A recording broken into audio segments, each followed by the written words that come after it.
Myco. Go, go, go! Thank you for joining our live stream. And today we're going to be making some agar cups, agar dishes, whatever you want to call it, some agar. Oh, one sec. We're going to move our location. All right.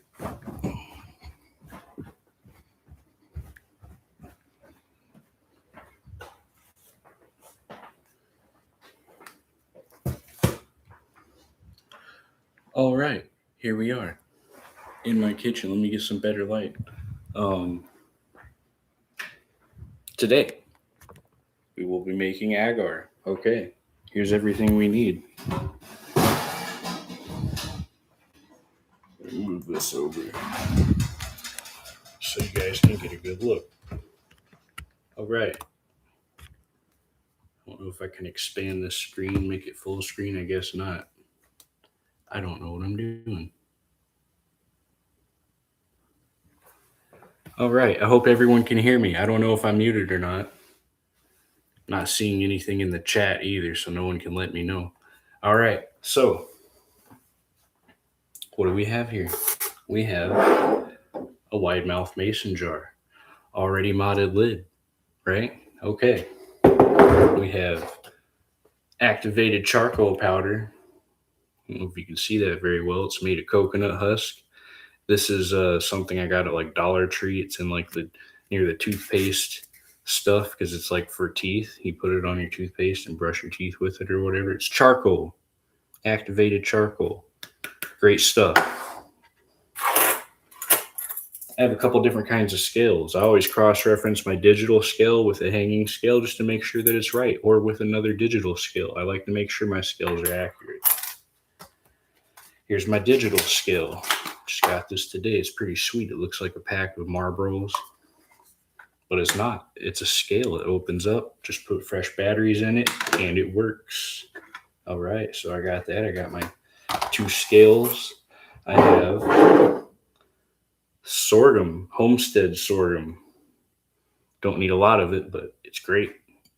Full of sugar. All right, we got some instant mashed potato flakes, just regular, not flavored, none of the fancy stuff, just regular potato flakes. All right, that'll be our nutrient source. It's great. Mushrooms love that stuff. We have a tiny jar we're going to use like a petri dish. We're going to throw that in there the last few minutes just to make sure it's good and sterile, and then we're going to pour some agar in it afterward in my ghetto still air box. This is my DIY funnel, guys. Low budget. Talk about low budget DIY stuff. I got my funnel. It's just a bottle. I cut the bottom off of it, cleaned it up. Boom, funnel. There we go. Of course, I'll have to hold it. I should have used a 2 liter or something like that so I could just set it here. But I'll have to hold it. It's okay. Still not going to spill. Hopefully. All right, so got all that. I got this. It's not 100% necessary, but I just wanted to see how hot the water gets as I'm cooking the agar. All right, so first off, what we need to do. Oh, the one thing I forgot to grab. My jug of distilled water. We need distilled water. Un momento.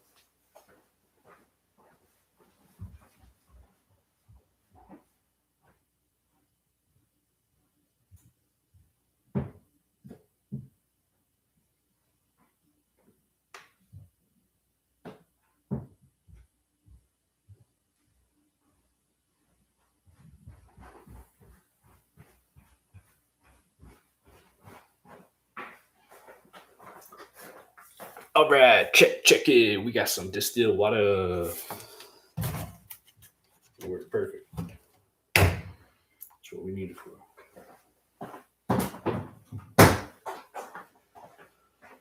All right, then.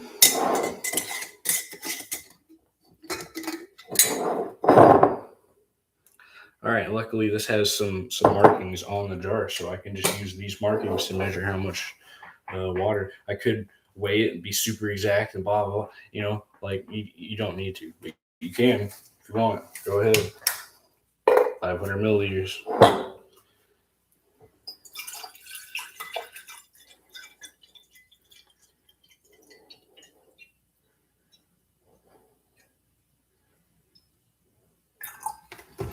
Oh wait, I put 600. Whoops, overdid it.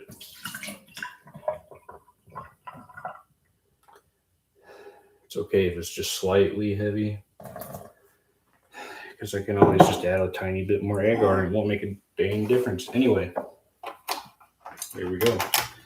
Got our 500 milliliters distilled water. We're gonna heat it in the microwave. I'm gonna do it like 2 minutes. There we go.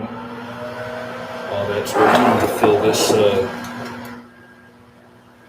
jar here full of tap water. I don't need distilled water. I just need it to see what the temperature is. Just want to know what temperature we're at. It's not 100% necessary, but I'd like to know. I like to know details. When I can. Nothing wrong with that. This already has some holes in it. All right. Another thing we got here. This giant pot. Let me show you here. All right. Here's another DIY trick. If you don't have a trivet, right, you can take an all metal lid. Hopefully you got something you can use, or a metal plate, something metal. And then I have some jar lid rings down here to help keep it level when I put the jars in here. So I'm going to fill this up with tap water, not all the way. But I'm going to get it at least as high as the trivet, the lid that I'm using. The lid, Patrick, the lid.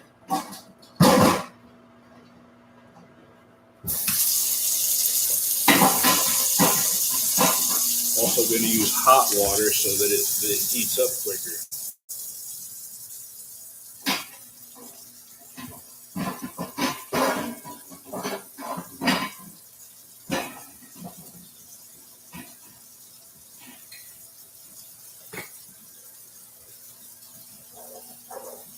May actually need one more jar lid to put in there, but I'll get it. No biggie. Ha, biggie.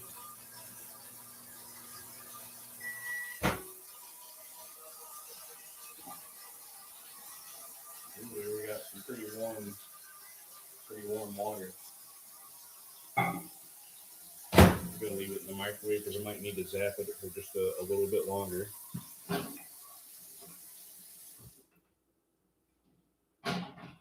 All right, that's looking pretty good.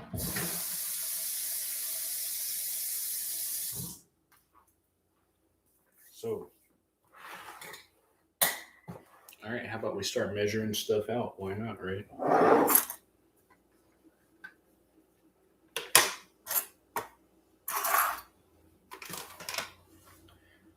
Turn our scale on.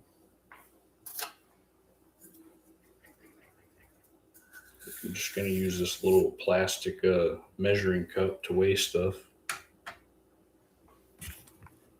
Show you what I'm doing. Whoops. All right, so don't forget to tare. You don't want the weight of the measuring cup. All right, there you go. There you go, there you go. Got a big supply.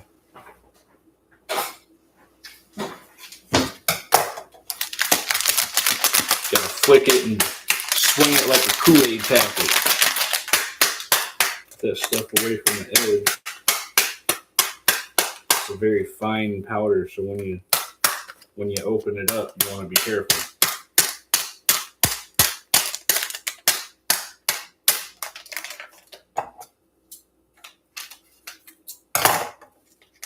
All right, so I'm looking for like 12 grams, give or take, close enough, you know.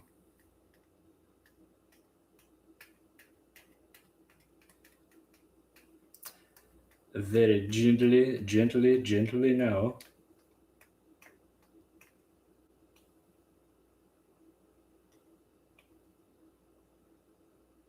This is a pretty accurate scale. I like this. All right.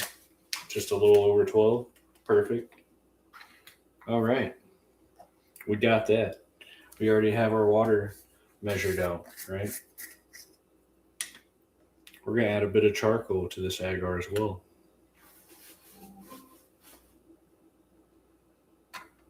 Which doesn't necessarily need to be measured out. You can just dump however much you feel like you'd like to use. Doesn't really hurt. Use a little too much. Oh well. Ain't gonna hurt nothing.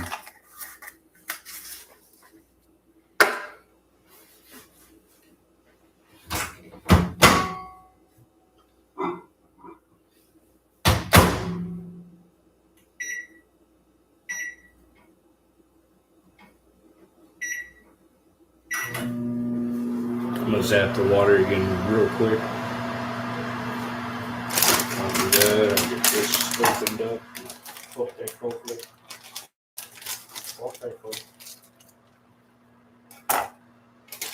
Yummy.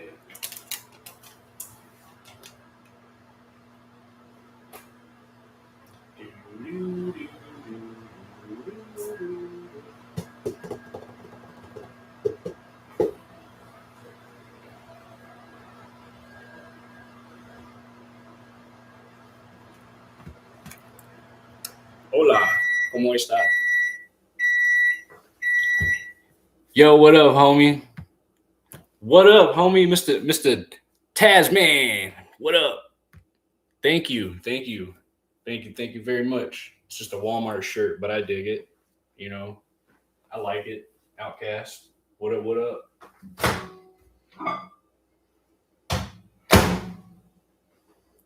Ooh, yeah, it's nice and spicy. Very hot. Be careful, don't burn yourself. All right. Got your water nice and warm. I'm gonna grab a little stirring spoon if you got it. Because I want to get this kind of stirring up before I even start dumping it. Look. All right. There goes the 12 grams of agar powder and some charcoal. We're gonna mix it up. Be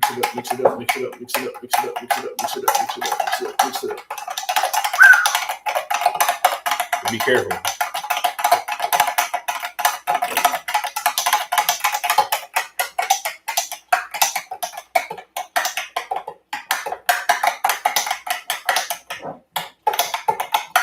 You can't overmix it, right? But you can undermix it for sure.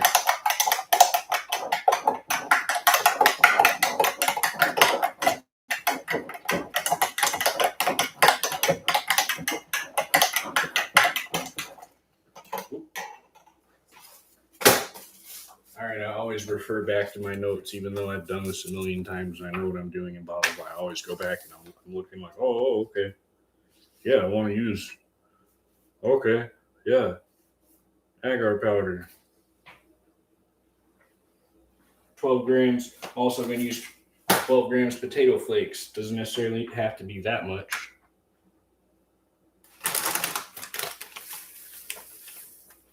I like to do things kind of even. If I can. There's 8. We're just going to go ahead and add it. 8. 9, 10, 11. We'll do 3 more grams.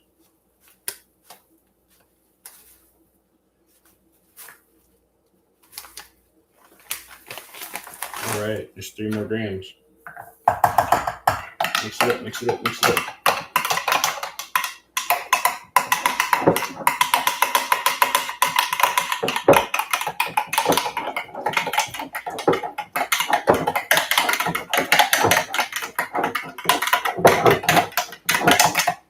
This is not how I would normally do this, but this is the low budget DIY way, okay? Like normally I'd have like a magnetic stir and mixing agar stirring bar, like a mixing magnetic bar shaped like a gear, and I'd have an Erlenmeyer flask and I'd, pour boiling water in. It's a whole nother process that, eventually I'm going to show how to do that too, because, eventually I'm going to get all the same equipment that I once had. But for now, we're starting out low budget DIY. We're doing everything low budget, and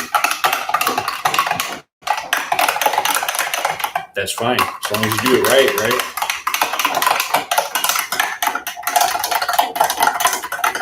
Welcome to the chat, Taz, man. Glad to have you. Glad to finally have someone in the chat. All right, one other thing I'm going to add. And it's a little messy, it's a little sticky, but have you ever heard of sorghum? It's kind of like molasses. It's very thick and sugary, like kind of like syrup. But this stuff is made from millet. It's a grain that is commonly used in mushroom cultivation. So, like, if I end up using grain in the future, this is great. Or I mean, if I end up using millet in the future, this is great. Because my psyllium will already know how to digest this kind of nutrient.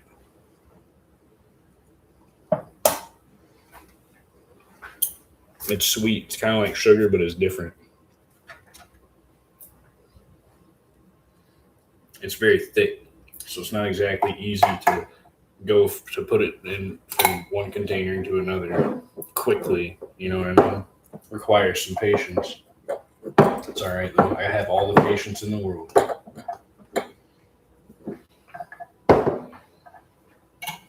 But that doesn't mean I can't use this spoon to try to scrape it out. Honestly, this part's kind of optional. You don't need to use a sugar, but you can. It does helps my psyllium grow. My psyllium like sugar. You know what? I'm just gonna. There we go. Just like that.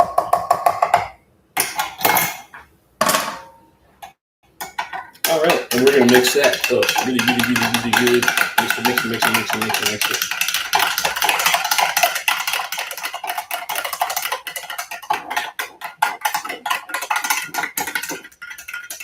You do not want to allow this stuff to start solidifying already. So you want to be kind of quick.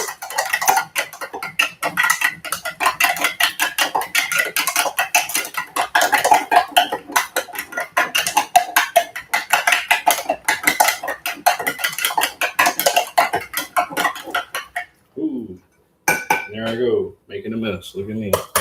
It's all right.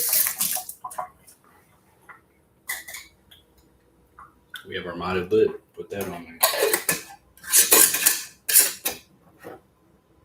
Then we are to wrap with the foil. This is not heavy duty foil. I usually have heavy duty aluminum foil, but one little tricky trick for that is, you just double it once or twice, and hey, it's heavy duty foil. Look at that. You put that over your jar pretty well. But you only want your jar finger tight, which means you're not holding the jar and squeezing the lid back on there. You have it loose, and then you just turn it until, hold on, the foil is kind of stopping it. And you just turn it until the lid catches and starts turning the jar. You're not like putting a lot of pressure. Finger tight. All right, good, perfect. We got that going. We got our water in our pot already kind of warm. I'm gonna come over here and put it on the stove, and we're gonna turn it up. Hi, hello. We're gonna turn it up to high. All right. And next step. Actually, I need one more jar lid ring. I'll be right back. Hold on a moment, though.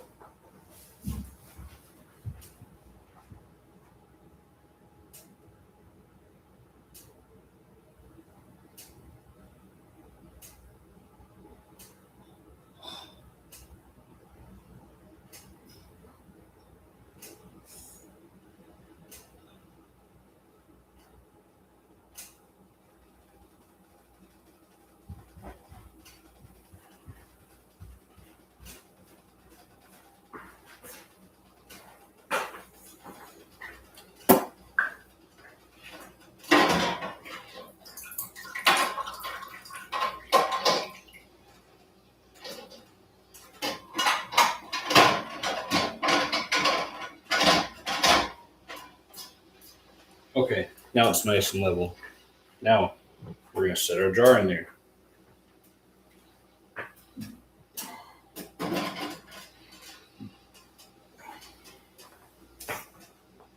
We're going to take our other jar that we're using to see how hot it gets at some point.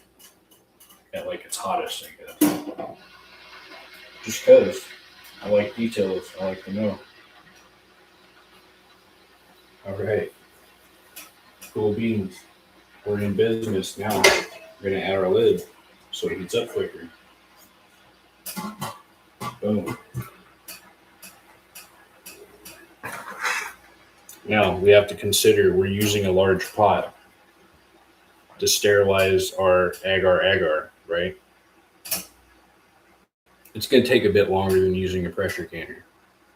But that's the whole point of this channel, is to show low-tech DIY stuff. And, if it takes a little bit longer and it's the cheaper option and you're starting over, you don't have a pressure canner, whatever the case, right? You have to start over. You can use a large pot. It just takes a little bit longer, you have to have the patience for it. So I'll go ahead and start putting some of my stuff away that I no longer need, like my sorghum. I'm going to put that away. Don't want anything to get into my sorghum. All right. Done with my potato flakes. You put them away. Do the chip clip. Put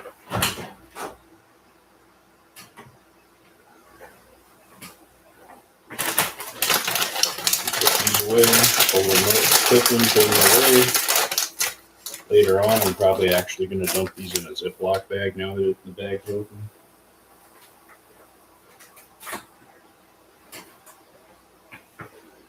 And we're not going to start our timer yet.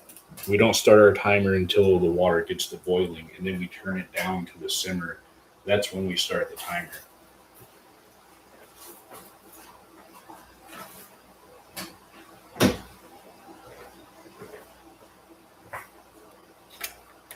Our agar powder, I definitely will probably put that in a Ziploc bag, but I'll do it later. I'll be lazy for a second. Actually, I have all the time in the world right now. I might as well. I do have to keep checking the pot.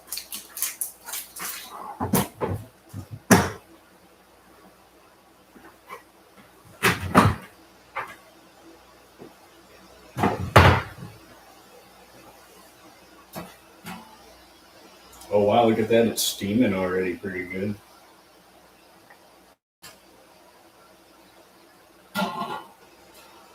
Steaming pretty good. All right, so I guess right now would be a good time to go around, right? And I'll take you with me. We'll go on a quick tour of my house, my home, my humble abode.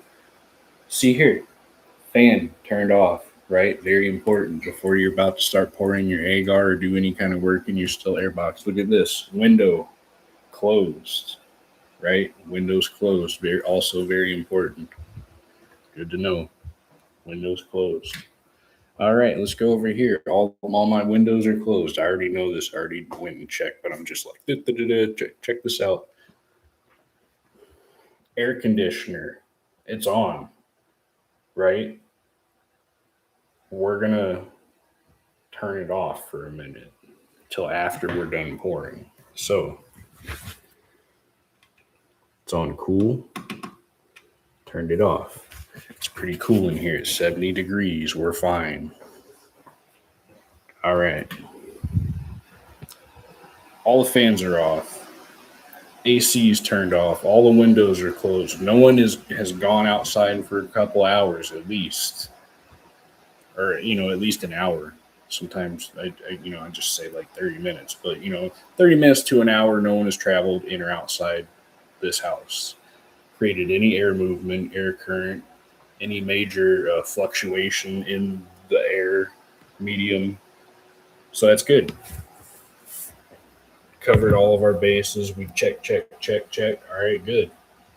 So that's one thing we don't have to worry about now. Good.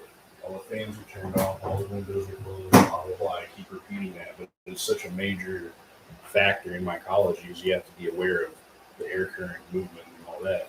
So, you know what's funny is I didn't even use the funnel I made. I kind of skipped that part. But I'm used to using an Erlenmeyer flask or a Douce bottle. You know what Douce is? Cognac. You ever drink Douce? Anyway, I had a glass Douce bottle that was perfect for making agar. I actually found it in like a dumpster, a recycling bin, or something like that. I just saw it sticking out the top, and I'm like, this would be great. I already had a flask, but I wanted to get another one or something I could use to make more agar because I was making a lot of agar at that time. And this Douce glass bottle I had was perfect. It had like a long, skinny neck. It was perfect for pouring without making a mess. It's even better than an Erlenmeyer flask or a media jar or anything else I've ever used. A Douce bottle. Oh yeah, best bottle ever for making agar. All right, this sounds like it's making some movement. It's boiling pretty good. We're gonna turn that down to, I don't know, medium. I'm gonna put it on 4.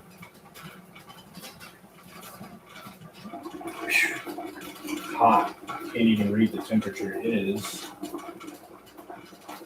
hot enough. All right. So now I can start a timer for an hour and a half. I know it's a long time, but you know, it's what we got to do.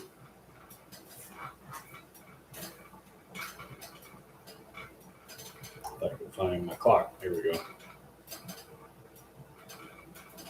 We're just gonna say it's 9 o'clock already. It's 8:58 according to my clock here. So we're gonna say it's 9. So I'm gonna say 10:30. It'll be done. 10:30.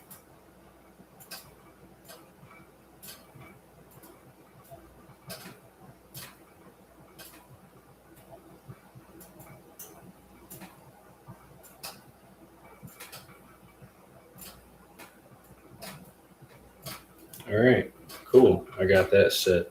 Hour and a half. I reduced that to a simmer. You don't want it to stay at a rolling boil. You want to get to a rolling boil, and then you want to turn it down to just a simmer. All right, cool.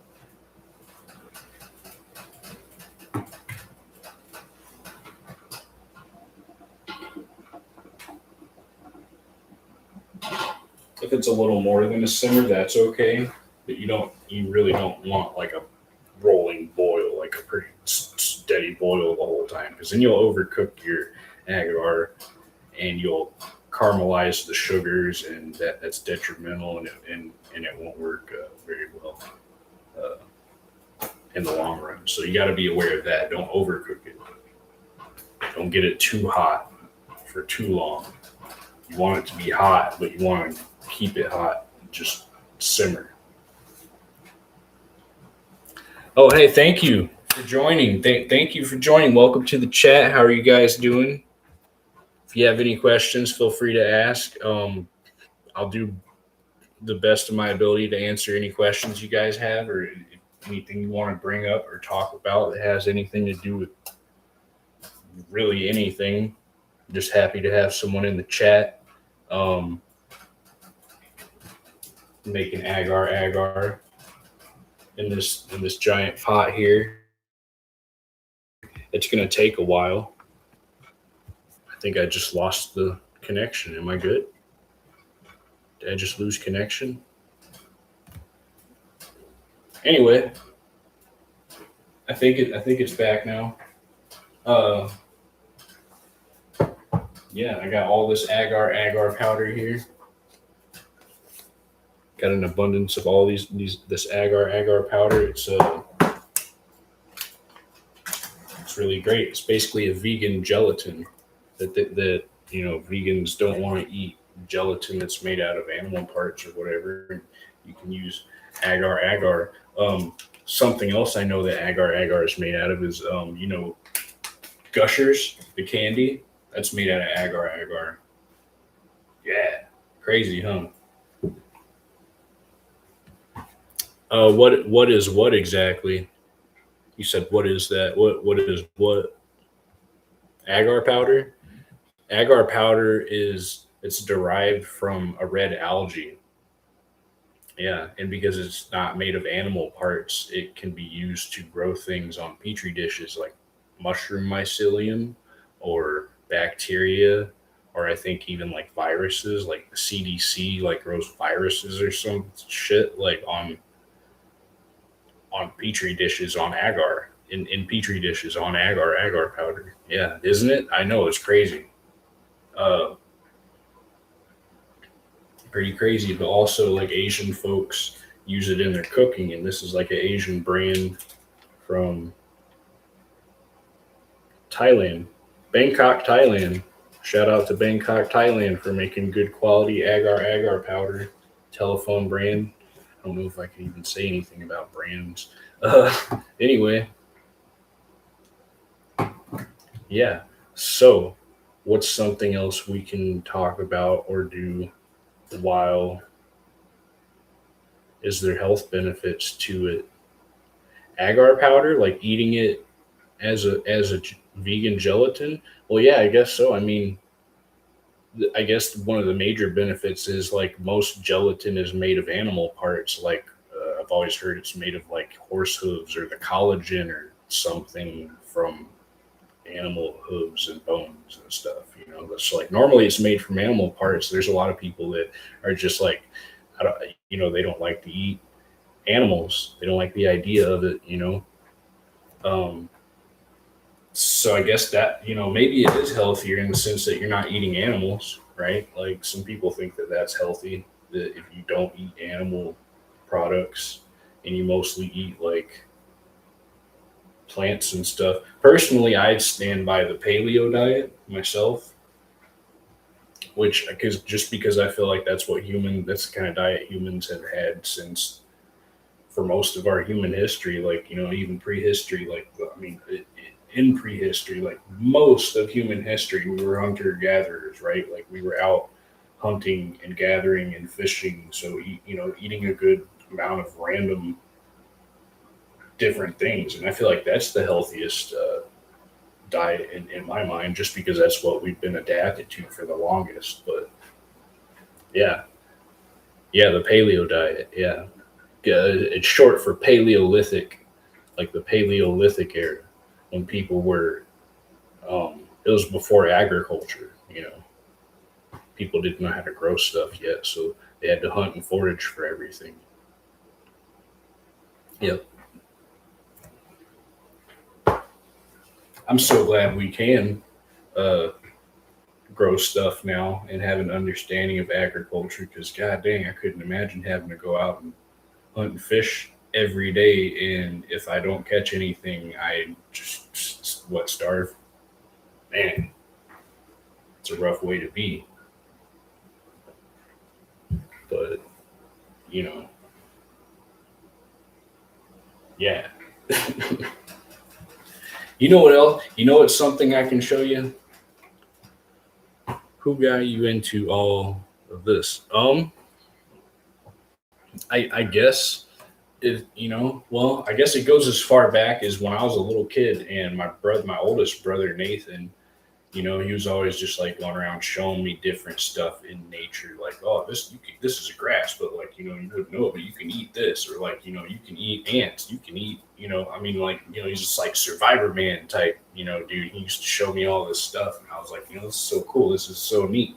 And he's never even grown mushrooms until I got into it, but he would tell me about like how cool mushrooms are and how the science behind them, and and he's not even into like the whole tripper thing, like what I mean, like he's never tripped on mushrooms or anything like that still to this day, but he's got the kind of mindset where he's like really out there, you know what I mean?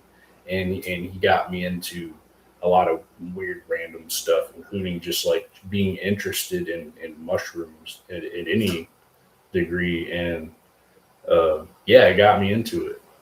Just he did, mainly. And then years later, I remember reading like some magazines, like High Times magazines. They're like magazines about cannabis, right?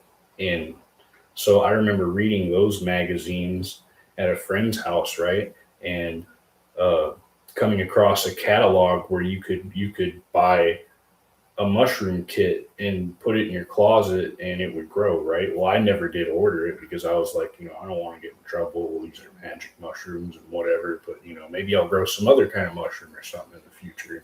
You know, uh, I guess I always had sort of had the interest, but Nathan was the spark to the fire, I guess, that led to me going down this road, um, down mushroom mycology, and mushroom science.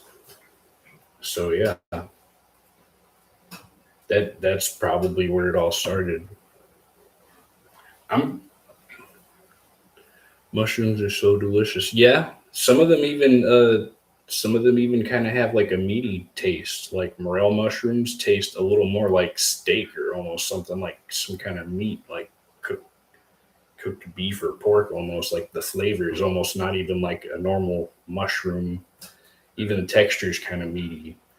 So um, I'm going to attribute that to the fact that mushrooms are a little more like animals than they are like plants.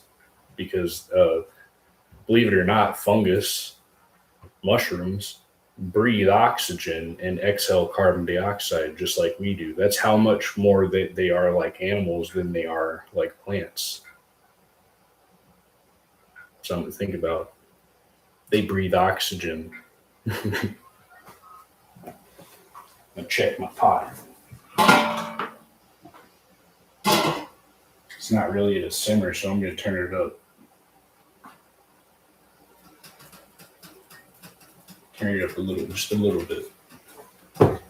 It's steaming pretty good, so I mean, I'm going to keep my timer at what it is. I did set it for a couple more minutes than what I had it for, than what I initially was going to set it for. I don't know why I have my bottle of rubbing alcohol down here. I need this upstairs. Let's go upstairs. I'm going to show you guys something else really quick. Show you my room.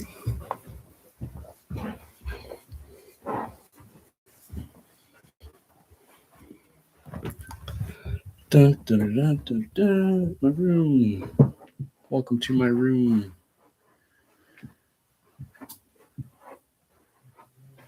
Got my TV on my wall. Check that out. Fancy, schmancy, high tech. Look at my Smokey the Bear mushroom poster. Funny story, my brother Nathan used to have the same poster years ago. And then my other brother, Steven, ended up giving me this poster that he found somewhere else. But this one isn't my brother Nathan's, but it's the same one. So I thought that was really cool that I ended up with that. My brothers know me as the mushroom guy, so if they find any cool mushroom stuff, usually they give it to me. All right, here's my ghetto still air box. I'm going to be using to pour my petri dishes. I mean my Agar condiment cups. I'm going to be using the condiment cups because that's the low budget DIY way, and that's what this channel is about. Eventually, I am going to use some more high tech stuff, but because I'm starting out from square one, we're going to do low tech and DIY. And even when I move on to the more, technical stuff, I'm still going to be using some DIY tech just to show you guys multiple ways of doing things, because I feel like that's the best way to do it. There's more than one ways to skin a cat, right? So you do something, do it right. It doesn't mean that there aren't multiple ways of doing it, but if you do something, just make sure you do it right, right?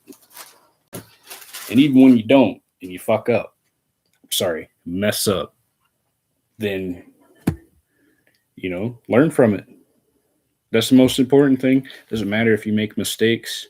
What matters is whether or not you learn from it ever, or do you just keep making the same mistake over and over again. When I first started out growing mushrooms, you made mistakes. I'm not gonna lie. There were things I just didn't understand at first, and I failed for a long time before I figured it out. Kept making the same mistakes.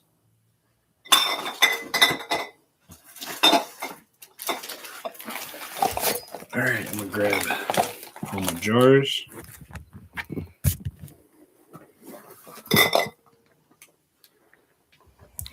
computer and we're going to go on downstairs. What is my favorite mushroom dish? Oh, like to eat? That's a good question.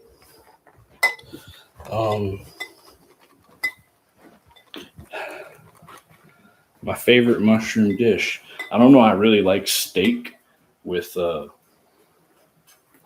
like steak with mushrooms and onions. I like, but some of the first mushrooms I ever grew, I and took them fresh and cooked them on a pizza. And I cut them up and then put them on a frozen pizza and kind of doctored it up with the mushrooms, and then I put some extra cheese on there, and it was pretty good. I'm not gonna lie. I like to cook my mushrooms and eat them like that, fresh. You know, what's another way I've had them? Fried. They're good fried too. They're good really any way you want to cook them. If you like mushrooms, they're good. They're good for cooking. I heard you were a good cook. Shit, I wish. I mean, I'm into it. I like to eat. I like to cook. Do I cook a lot? No, not really. I'm gonna be honest, because I don't like to clean up after myself. But I do like to eat, and there are things I do like to cook for sure when I'm in the mood. But sometimes I stay so busy in the day, and I keep myself busy to the point where I almost always have a lot or too much on my plate. I'm always like juggling stuff and trying to prioritize. Like I'm not always the best at time management, but here I am doing a YouTube live stream kind of late, but you the soup master, bro. LOL. I appreciate that. I appreciate that, bro. I do. You know, um, I do like to make some soup. You know, like when I make my tomato soup. You already know when I make my tomato soup. I put fresh basil in it. And add some milk, and that shit's off the hook, and it's really good for grilled cheese. Now I do all kinds of stuff for grilled cheese and different kinds of grilled cheese sandwiches and grilled sandwiches, and like I like to make all kinds of weird stuff just to experiment and see what's what.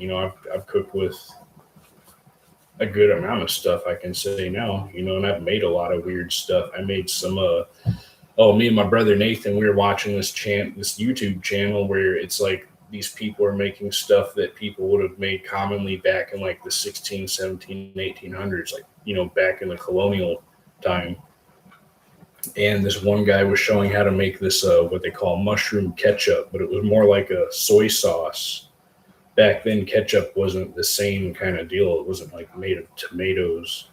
It was like more like a soy sauce or a fish sauce that people would put on their steak, or something more like Worcestershire, something more like that than ketchup.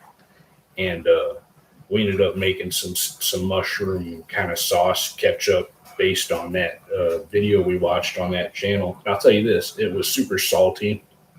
We also didn't use the same mushrooms that the guy used in the video. Shiitake mushrooms are very woody, and they have a particular flavor. So I don't know if they were the best mushrooms to use for that particular recipe, but that's what we did. We used half of one kind and half shiitake, and it was all right, but it was just like not very, it was different. I'll say that. I hear my water boiling. Now we're back at a rolling boil. I need to turn it back down a little. I'm not gonna lie, my stovetop is a little finicky.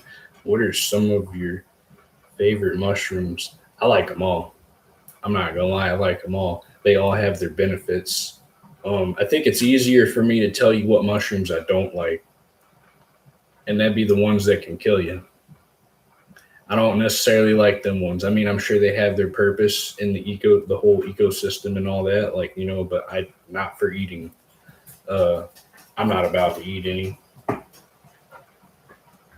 Other than that, I love them all. Like I like to just take go on walks in the woods and just take pictures of random mushrooms sometimes. Like get a good just analyze you know what they look like, you know what kind of gill structure do they have, like what color are they, do they um you know, just I mean, there's all kinds of weird fungus in the forest, not just mushrooms, but all kinds of weird fungus and stuff. You feel confident in foraging mushrooms and knowing them? Not really. I mean, no, pretty much no. I mean, I did have a book, like a field guide, a Audubon mushroom field guide book for, you know, looking up mushrooms in your particular area of North America and stuff. But I don't have that anymore. I didn't really get to use it a whole lot when I did have it, sadly. And what else was I? What else was I going to say? I can identify a couple mushrooms. I can identify morel mushrooms. I've gone and picked those in the woods, different species of morels, and mainly the yellow morel. I've gone and I picked those and I brought them home and fried them up and ate them. Soon after that, I found a whole bunch of golden oyster mushrooms, and I know what they are. I've grown them. Uh, they're a really good mushroom. They're actually invasive in North America. I found that out right after finding some in the wild because I'm like, do these even grow in North America? I don't think these are native to here. And then when I went home and looked up after grabbing like a whole bucket full of them and brought them home, I found out really quick they're an invasive species in North America, and they're like quickly out competing a lot of native fungal species. Uh, so that's not necessarily a good thing, but they are good to eat. I took them home and fried them up and ate them, and they were really good. Gave some to my mom too. She liked them. And then she wanted me to go get more. At first, she was like, I don't know. Are you sure these are what you say they are? I'm like, Mom, I already ate some. I know. And I've grown them. I know they're golden oyster mushrooms. Uh, and then she ended up wanting me to go get some more because she liked them so much. And they were good. Not necessarily as good as the morels, in my opinion, but they were good. And they were really cool looking. You know, they have a really like deep yellow kind of, not, I guess not a deep yellow. It's a cool color. It's a golden oyster mushroom. So yeah, I foraged those and morels, and I brought them home and eaten them and used them, and they're really good. I even made a spore mass slurry out of morel mushrooms, which is where you like take one of your nicest looking morels and you chop it up in a blender with some flour and some wood chips, and you dump it in some water with an air stone and some molasses and possibly some wood ash too if you got some fresh wood ash. You throw it in there with an air stone, you let it bubble and brew for like a full 24 hours, and it basically gets the spores germinating and growing. It's kind of like a liquid culture. And then you can take that outside and dump it in areas you think they might grow. Hopefully, you'll have some morels growing. You know, I've seen people do it, and I've imitated it and tried it. So, but then I moved away after dumping the spore slurry around where I found morels. So only my mom's going to know whether or not any actually sprouted this year. But last year, I found a good amount. You know, I ate them. I took a couple of my nicest ones and used those to make the spore mass slurry. Check my pot again. Check my pot. All right, we're just kind of under a rolling boil. What's my temperature?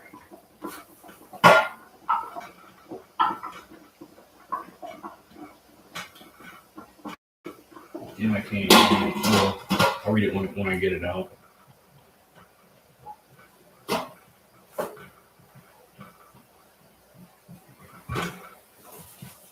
Oh yeah, quick tip: if you do need to add more water to your pot, uh, make damn sure that if you add more water to your pot, that you do not add cold water into your boiling water because it will cause thermal shock to your glass when you take something glass like a mason jar and you get it really hot and then you expose it to a really cold temperature. All of a sudden, it will have thermal shock, and it can not only just shatter, it can explode if it's hot enough, and then you pour cold water on it or put it in cold water or whatever, boom, it can explode. So be very aware of thermal shock, and you don't want that to happen. So if you're going to pour more water in your already boiling hot pot of water, you want to get some water and get it as hot as you can before adding it to your already boiling hot water. You don't want to pour cold water in there, because not only will it fuck up your or mess up your cooking time and make it take longer, but it could potentially just shatter your jars that you have in there and make it all not worth messing with. And then just, you end up with a mess on your hands and no agar. So, yeah, be aware of that thermal shock. Oh yeah, I brought my jars down here because I was going to show you guys how to. I did this in my first episode ever. And I feel like I could have done a better job of showing how to like make these lids. And since we have all the time on our hands right now waiting for our agar to boil and all that, we're gonna go ahead. Actually, yeah, we're gonna go grab my gloves that I need for doing this. And while we're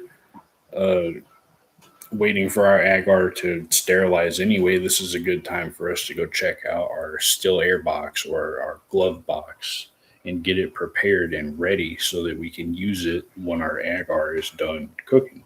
Let's go check that out.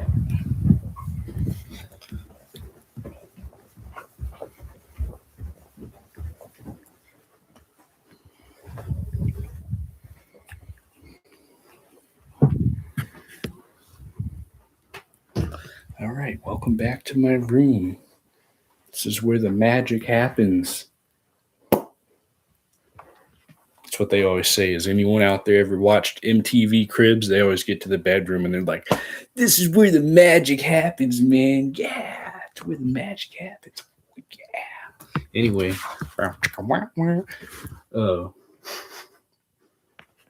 there's my glove box. We're going to grab all this stuff. I got my condiment cups. I'm going to put them in my still air box.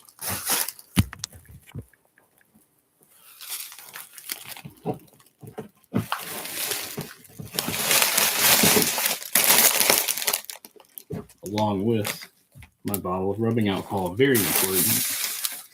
Very, very, very important. You need rubbing alcohol. All right. All right. And that's all we need, guys. I got my condiment cups, little ketchup cups, whatever you want to call them in there. I have my bottle of 70% rubbing alcohol. Don't use 90%. Everyone's like, oh, 90%, it should work better. No, actually, 90% rubbing alcohol is worse because it evaporates too fast to actually be effective at properly sanitizing whatever surface you're trying to sanitize. So 90% is not better, guys. It evaporates too quick. All right, so I got that ready. I'm going to grab a couple gloves for doing my lids downstairs, modifying my lids.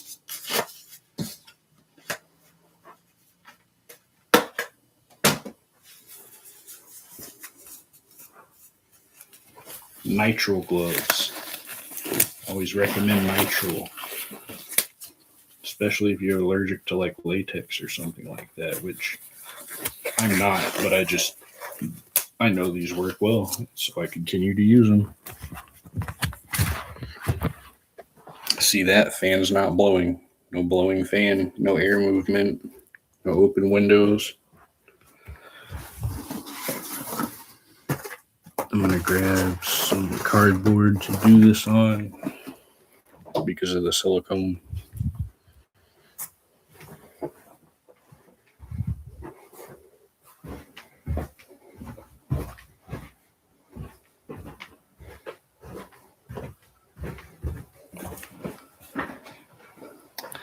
Enoki mushrooms, you know what? I've always wanted to try them in like some stir fry or maybe some ramen or some kind of Asian dish because that's what I always see them used in.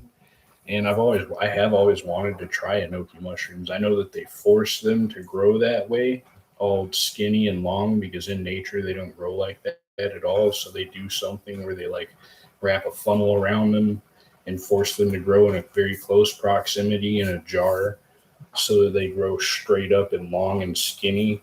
They somehow force them to grow that way, the way that they look, because in nature, or when you grow a normal mushroom of that species, it doesn't look like that. So it's kind of cool that they modify them in their own way to make them have more, I guess, what you would call bag appeal, right? Because they look cool.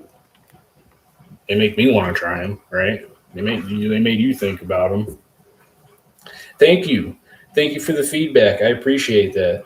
A lot of times I feel like I'm doing a terrible job at everything, but it's good to have some feedback for once doing my videos. I appreciate you guys so much. Like, you don't even know. Really. All right. So I'm going to show you guys what I did in my last video, but I'm going to try to show you how to do it in a little, cleaner fashion. We got my cardboard I'm going to set down. I hope you guys can see everything all right. Got my hole punch. You don't need a hole punch. You can use a drill. A lot of people just happen to have a hole punch sitting around in their office or whatever, you know. You got them, you use them. You have a drill, use that. I have 100% silicone.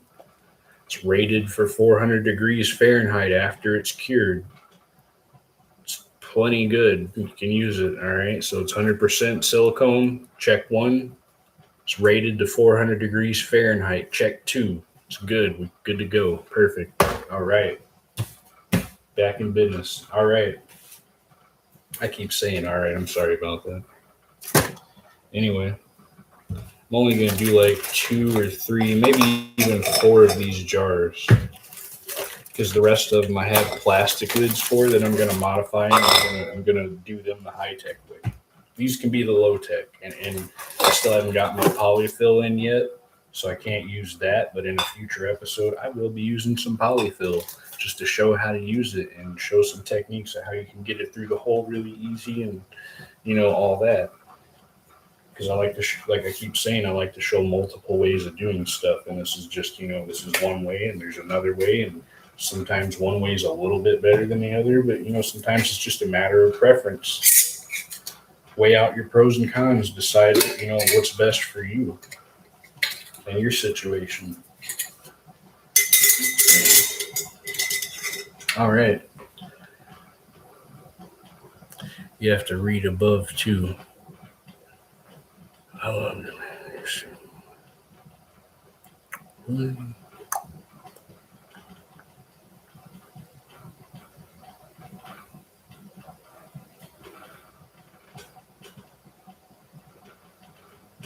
Read above messages so you don't miss them. Did I miss something? I'm looking. You have to read above too.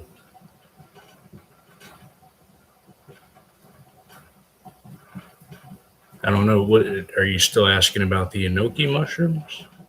I'm not sure. Here we have our hole punch. All right, we're gonna stick this lid right on here as far over as we can. And we're gonna kind of punch a hole through there. Get it off if we can. Easy enough. And then we're gonna do one more. All right, cool. That's one.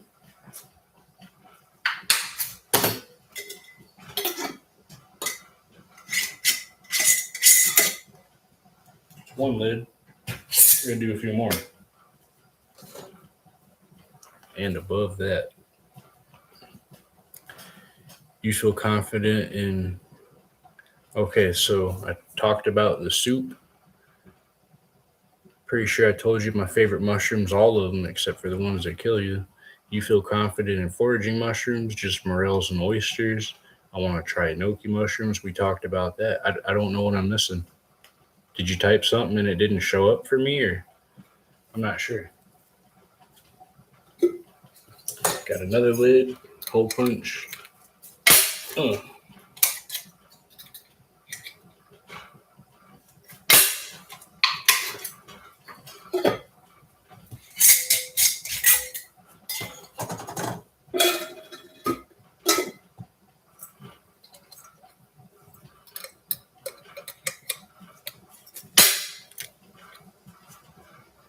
This is a lot cleaner and nicer than using a drill. Using a drill bends up the plastic and creates a lot of crap that you got to clean up afterwards.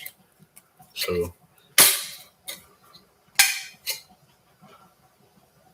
I wish I would have known about this hole punch deal a long time ago, or just known that a hole punch could even punch through metal like that. 'Cause I definitely would have been doing it like this from the very get-go.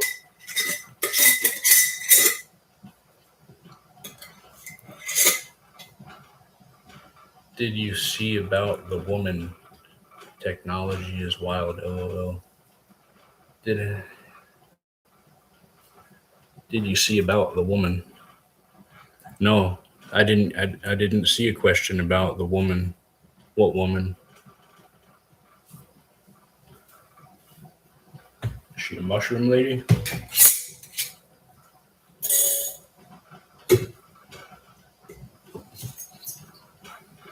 All right, this is the last one. Boom.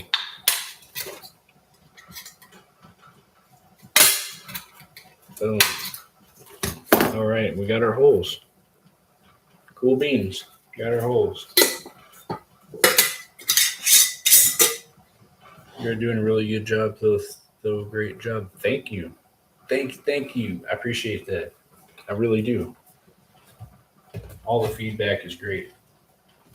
Any feedback is great, but so far it's been really good feedback, so I appreciate it. I'm not a professional YouTuber. I just kind of on a whim decided I'm going to start doing this because I kind of had the idea, but never really thought I was going to go through with it. And I thought it was like, just like way too much work, and I'm just one person. And some YouTubers have a whole team of people behind them to help them edit videos and do all this and that. I'm just one guy. And to be honest, like no one's really interested in helping me with this, but that's okay because I'm happy doing it.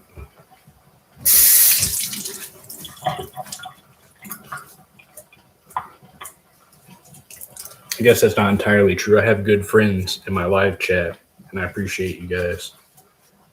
I have you guys to help me promote my channel, at least as in like now I actually have someone to converse with.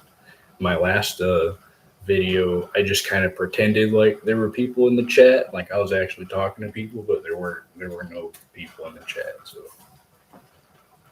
kind of made myself look bad. All right, so I got a damp paper towel. I'm going to show a technique real quick that I neglected to show in my last one. Is just how to do this a little bit cleaner without making a mess of the silicone. And the trick here is to get a really wet, really damp paper towel. You want it pretty wet because you don't want the silicone to stick. Keep up the good work, bro. I will. Thank you. I will do. I will do, Babaloo. Thank you. So I'm going to try to get this in the best view as I possibly can. All right. So see if my silicone didn't dry up yet. Nope. We are going to put the silicone around the hole. See? The silicone.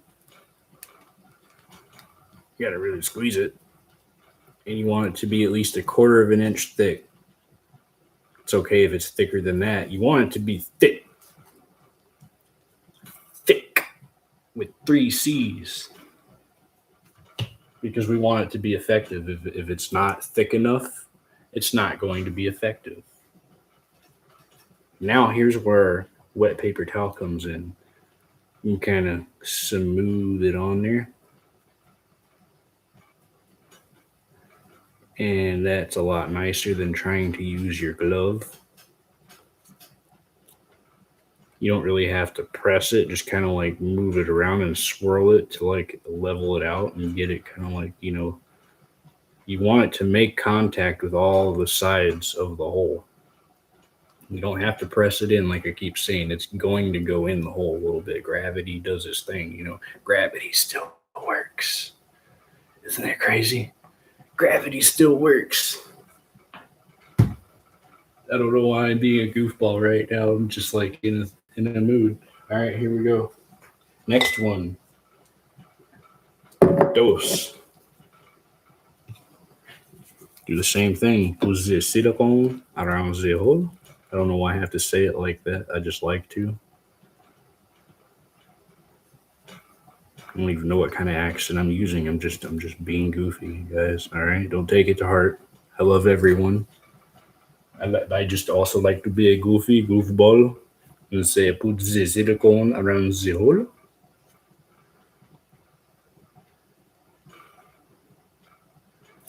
Kind of makes me think of if you guys have ever seen All That. You remember All That with like Keenan and Kel?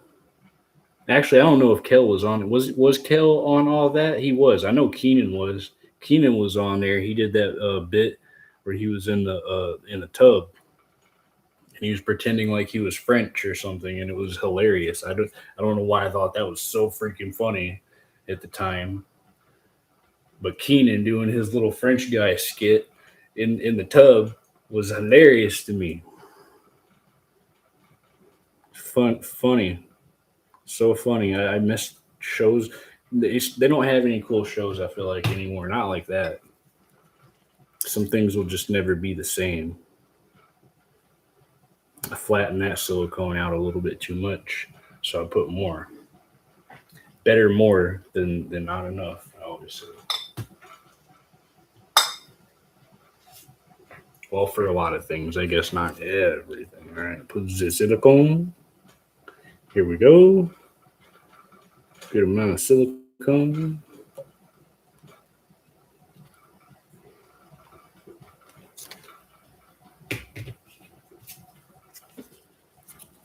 And like I said before, you want to wear nitrile gloves. Other gloves will react weird. They'll have a chemical reaction with this silicone or something for some reason. They'll have a weird chemical reaction and it will cause the gloves to like come apart, like dissolve or something like that. Pretty crazy.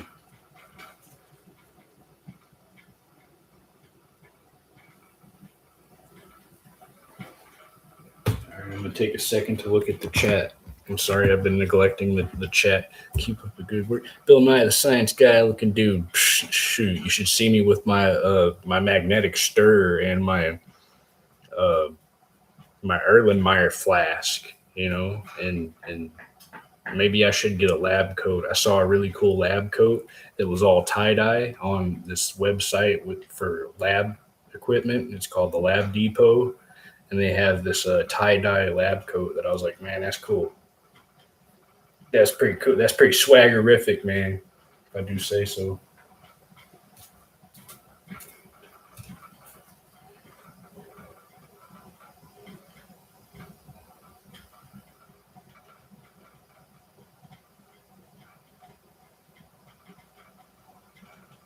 Thick with three C's, not two, not one, three. That's pretty thick.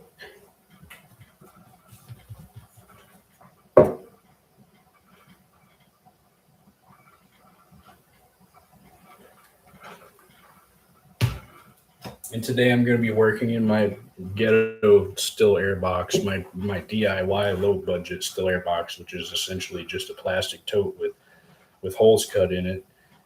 And I'll be honest, a lot of stuff that I'm doing now and today is not how I would usually do it.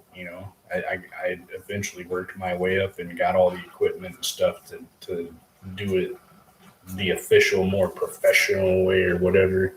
But it can be done just as well in the low tech way. You just got to know what you're doing and understand the principles behind what you're trying to accomplish and what's the best way to achieve that.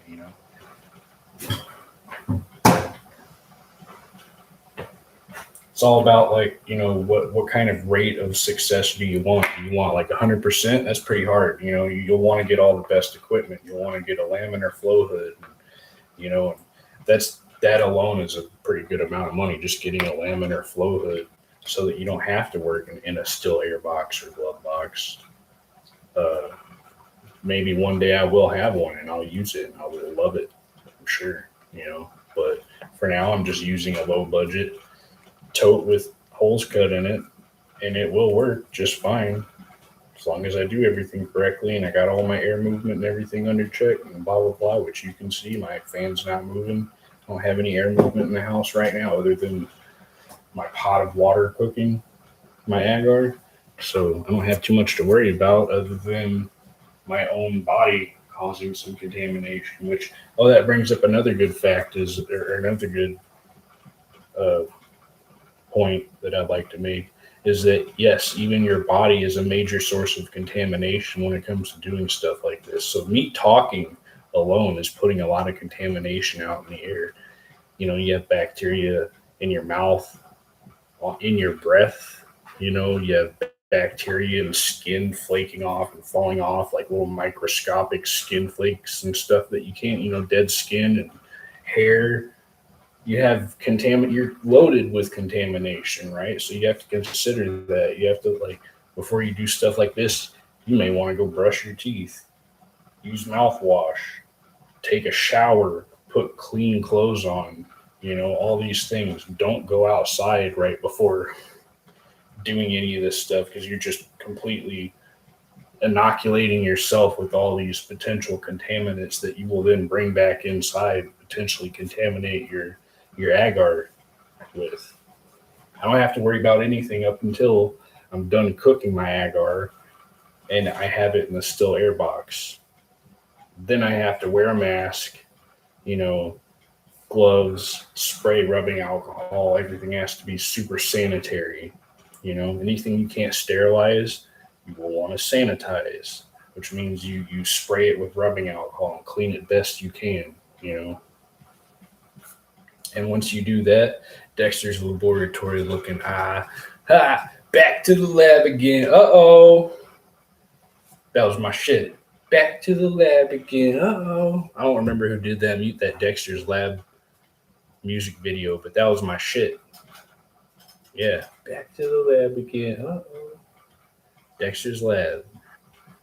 That was the best era of cartoons. Dexter's Lab, Kids Next Door, Courage the Cowardly Dog is my dog, man.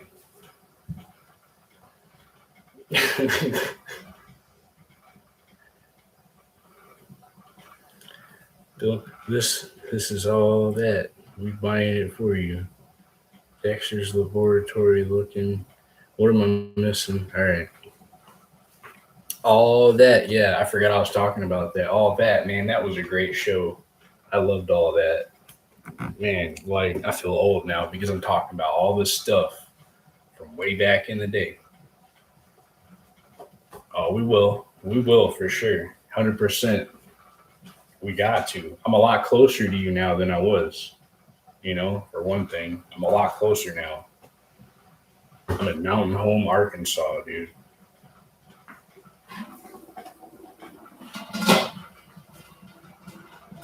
It's a bit of a rolling boil. I'm going to turn it down a little bit. Like I keep saying, this stove is a bit finicky. It's like one extreme or the other, I could barely cook grilled cheese on this stove without either burning it or it won't even cook. I just need to invest in a commercial hot plate, which again is it's not low tech, it's not DIY. It's a lot of money to get a commercial hot plate, but it'd be worth it. Like a Cadco commercial hot plate, they're like $278. But I'm gonna get one. I'm gonna save up. I'm gonna get one eventually. I used to drive to see your brother. With these, we are going to kick it soon. See my brother.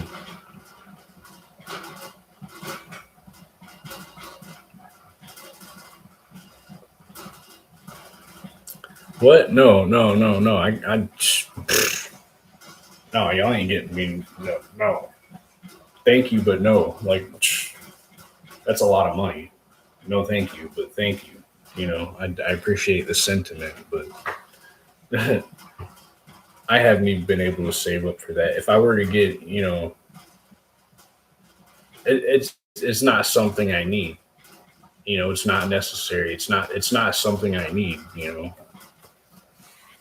It's just something I'd like to have, just like a laminar flow hood. One day in the future, I'm gonna get one. Not right now. Nope. All right, now this is cooking a little too heavy. Oh no, it's not. It just sounds like it because the lid's kind of like rattling. There we go. Kept it from rattling. Oh yeah, and I forgot. Here's the other thing. I got to put these filter patches on too. And like I said, this isn't so much low tech DIY. If I had polyfill, I'd be showing you right now how to use polyfill. That's the low tech, cheap DIY, low budget way to do it. But I have some leftover filter patches that I bought from Midwest Grow Kits, either that or Micropose, and I'm going to use them. Might as well. I have some left over. You can also just take some micropore tape, some paper tape, which you can buy pretty much anywhere. You can get it at Dollar Tree, you can get it at Walmart. Get some paper tape, micropore tape, paper tape, and use 2 layers. Whatever you use it for, to filter your monotub, to filter your jars, whatever you're using it for, use 2 layers at least. Not 1, 2. 2 layers of paper tape make it effective. I don't really like using paper tape myself anymore because it leaves behind adhesive, and then you got to clean that crap off, and you got to worry about that. Leaving sticky stuff behind is not necessarily a very sanitary thing to do. So if you can avoid leaving behind a sticky residue, you should. So if you don't need to use paper tape, don't. I have, and it works, but it's kind of a hassle. You know what I mean? All right. And there is 4 more modded lids done perfectly, in my opinion. I think they turned out just fine. And now we just wait 24 hours for them to cure. And then the silicone can be used as a self-healing injection port. I can take my syringe, stick it through there, inject some stuff into here. Boom. Perfect. It'll work. Eventually, I am going to buy some self-healing injection ports like I used to have, and I'm going to use those for my plastic lids that I have. I dropped a little piece of jar lid.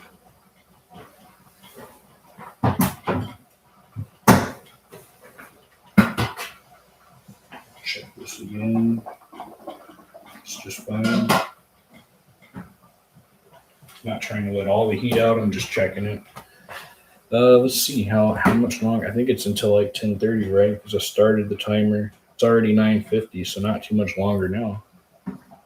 I feel like everything's going smoothly so far. I need your product. You are doing a great job. I don't know. I'm proud of you.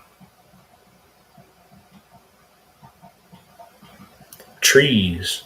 Yes, we are trees. I like trees. I like trees. I like the palm trees.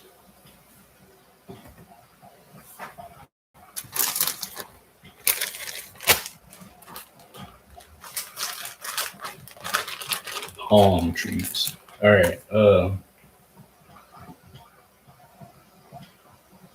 And then I lost track again because I'm kind of a ditz sometimes. I've just had a long day. I was out on the lake. For the second time this year. I got some sun today. You could probably tell my nose is kind of red. It's pretty red. I got a little bit of sunburn. I was out on the lake. I mowed the yard today. I, got set up for the stream. That's all a lot, to be honest. Like, just doing those 3 things is quite a bit. There was some other stuff I meant to get done. Like, I was going to sand on this weather vane that my great-grandpa Clarence, my grandma's dad, my dad's grandpa built this plane that looks, he built this thing. It looks like a plane. It's shaped like a plane. It has spinning propellers but it's like a weather vane. It's supposed to spin and point in the direction that the wind's blowing, so it kind of shows you how fast the wind's blowing uh, and in what direction. So it's a pretty cool thing, and I've been working on that, sanding it down. We're gonna burn it. We're gonna torch it, kind of on the outside, and then I'm gonna sand it, and then I'm gonna stain it with orange Kool-Aid, and we're gonna make it Harley Davidson theme because my dad's really into Harley Davidson. He likes Harley stuff, bikes, motorcycles, stuff like that. And so like he was joking around and said, "Well, we should make a Harley theme. Like we had to fix the wings on it anyway." And he's like, "We should make it Harley theme." He was just kind of joking around, I think. And then I had the idea based on seeing another video where I saw this guy torch a bunch of wood, and they uh, dyed all the wood, different planks of wood, each with a different color of Kool-Aid, and the orange one turned out really cool. And I'm like, we could do that, and we could make this Harley theme. So that idea stuck in my head, and now we're actually going through with it. We're making a Harley themed weather vane that's shaped like a plane. I'll show you the work in progress right now. Welcome to my garage. Got all these tools and stuff. Here is the wing set. I had to grind paint and rust off of these metal brackets and then sand them down really nice and smooth, because I just wanted them to look nice. Like we're going to paint them and stuff anyway, but I wanted them to not be sharp, and I wanted them to be smooth. And they look pretty nice right now. Even though we're going to paint them, I don't want them to be sharp and all that. So those are the wings and the props. Here's the propellers up here. Propellers. Here is the main part, what they call the fuselage, the middle part, which it was square as fuck and had like 90-degree angles on the edges. And I decided to take a grinder and grind off the edges to smooth it down and make it look a little bit more like an actual plane, like it's actually aerodynamic and meant to fly. So I've been doing that, and it's a lot of work. I've been doing a lot of sanding. I'm not gonna lie, a lot of sanding. And I got to finish up sanding on this metal part. This is like the tail fin part, and I'm gonna finish sanding up on that. It's gonna look really nice, and I can't wait until I finish all this sanding, because that's the hard part. And then I get to start doing the fun stuff like torching it, staining it with Kool-Aid, putting a Harley decal on it, and all that, all the fun parts. I'll show you the decals we got. Got some Harley Davidson decals. Check that out. Here's the Kool-Aid, orange Kool-Aid. I can't wait to see how it's going to turn out. I think it's going to be really cool, though. Doing a great job. Thank you very much. I appreciate that. I really do. I really, really appreciate the feedback. Thank you guys for tuning in and joining my channel. I'm psyched to have anyone to talk to, and this is awesome. I appreciate it, really. So happy to have someone tuning in to watch my channel. I need to learn how to promote it a little better. I don't really honestly know what I'm doing. I'm not a professional YouTuber, period. I just kind of wanted to contribute to the whole DIY mycology movement, and do my part, do my due diligence, and also just I also kind of just wanted to document this process of me jumping back into mycology and starting over. And I feel like maybe someone else out there can relate, like they had to start over again or something, and they have to start all over from square one, and they're like, you know what, I'm on this journey with you. Maybe someone out there can relate. I'm sure there's some people out there. I've had to start over so many times, I'm not even joking. Check the pot.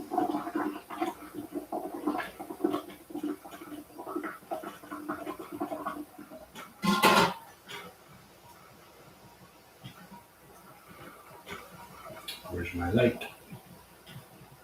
No, there isn't. There we go.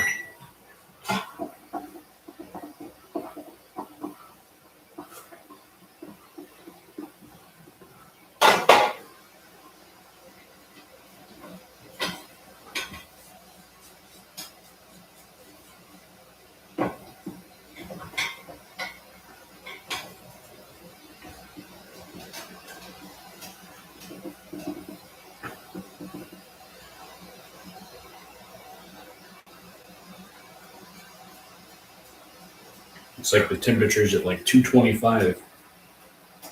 No, yeah, 225. No, I'm sorry, just above 200. Just above 200. That's plenty. Plenty good. I'm going to turn it up just a tad. Water's not boiling out too quick or anything, so we're good. All right. Well, what else can we talk about? What else can we do? What else can we accomplish? Trying to think. Think. This is why I should set up a PowerPoint to do this thing. Like, oh, we should do this. Then we should do this. We should set up. For my first video, I set up a very short, brief, like PowerPoint, like right before doing it. I'm like, okay, I'm going to say this. I'm going to do this. I'm going to mention some stuff, blah, blah, blah. This time I didn't so much do that. I kind of ran out of time this time.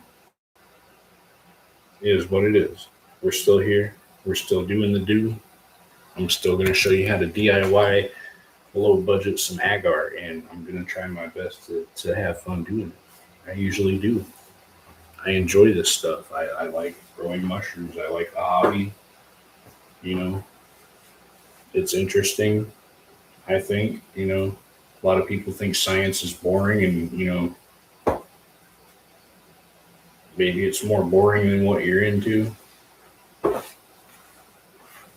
Everybody needs something. Everybody needs something, right? Finally found my thing, I feel like, and this is it, like messing with mushrooms, doing mushroom stuff. Like, there's plenty to do with mushroom science that doesn't have anything to do with like growing medicine or edible mushrooms that I'd like to get into. Like, there's a whole branch of science called biomimicry, and it's where they try to make new technologies and stuff based on systems that they see in nature, and trying to improve upon it or implement it into new technology.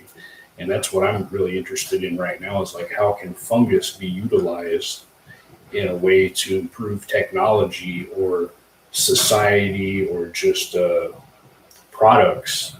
Maybe there's a lot of products, because there's already a lot of mycelium-based products that are replacing other things that are not necessarily renewable or good for the environment.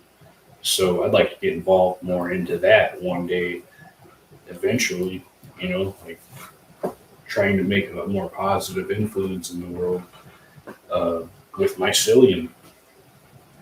I think that would be awesome.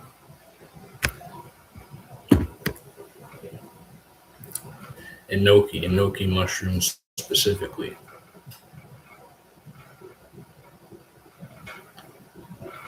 Yeah, I mean, I'll look into that. Now that you mention it, I'll look into that. I only know a little bit about enoki based on what I've seen watching this show called Best Ever Food Review Show. I know that's a funny title, but he came up with it with a team in Vietnam or something, or Thailand. I think it was Vietnam. And he came, that's where they came up with Best Ever Food Review Show.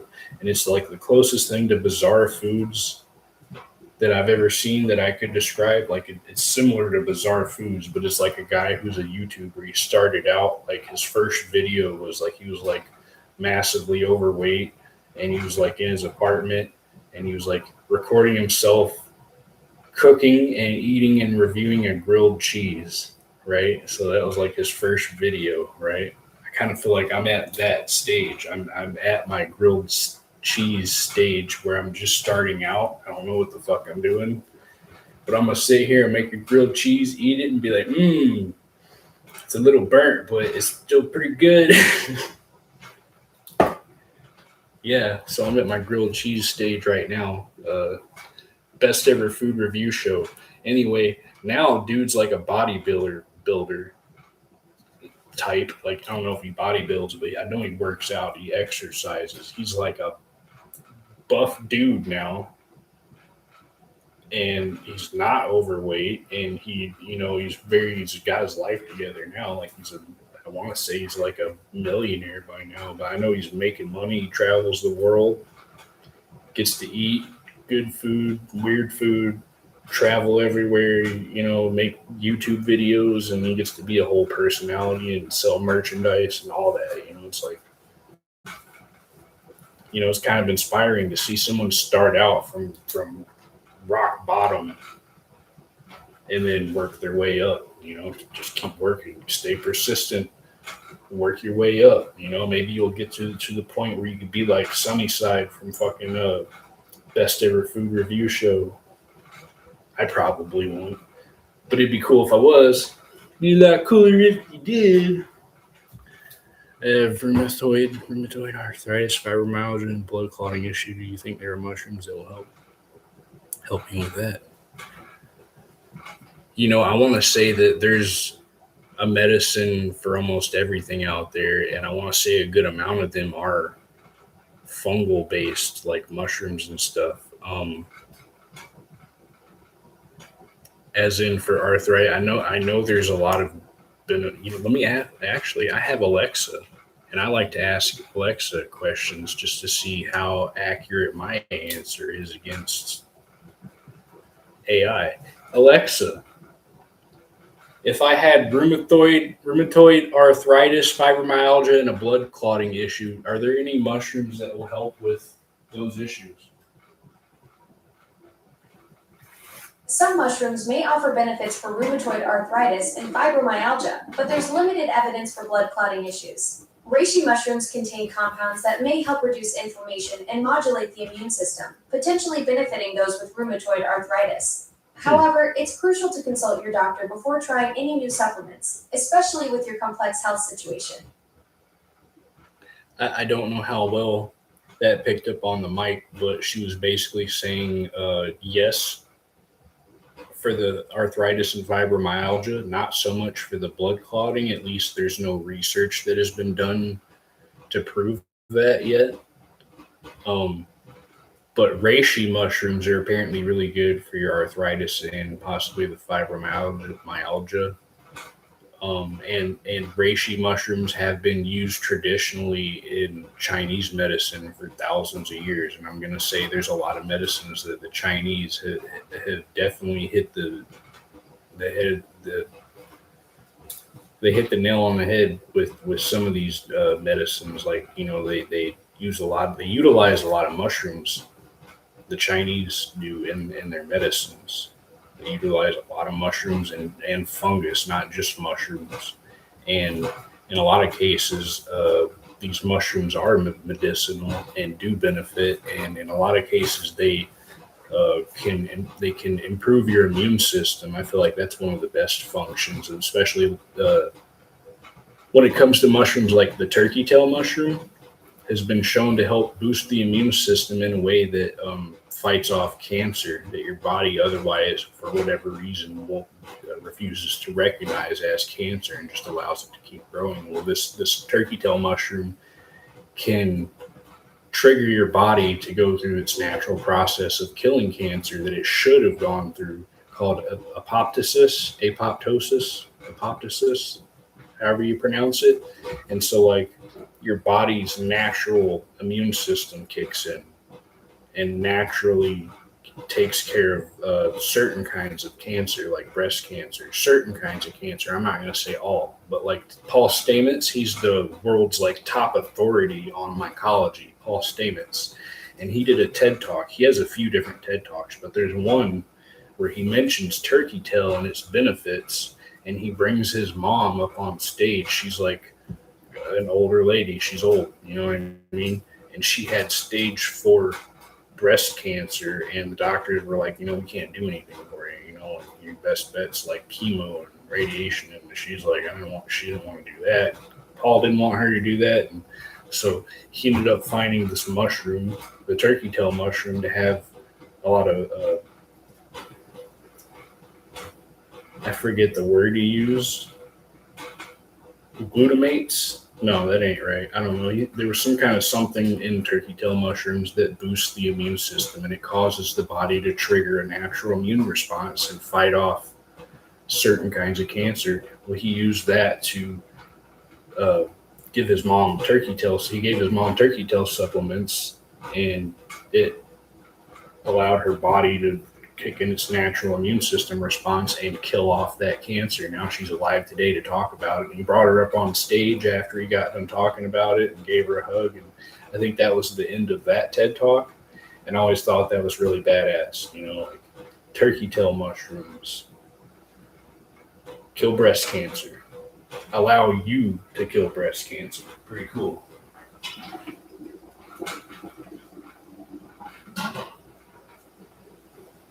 My water is just slightly at a rolling boil, but not boiling too aggressively. So I'm just going to leave it at that since it was kind of not even simmering earlier. So I'm just going to leave it. It's not boiling too much. I'm not going to have to worry about my agar over boiling. I'm watching it. Yeah,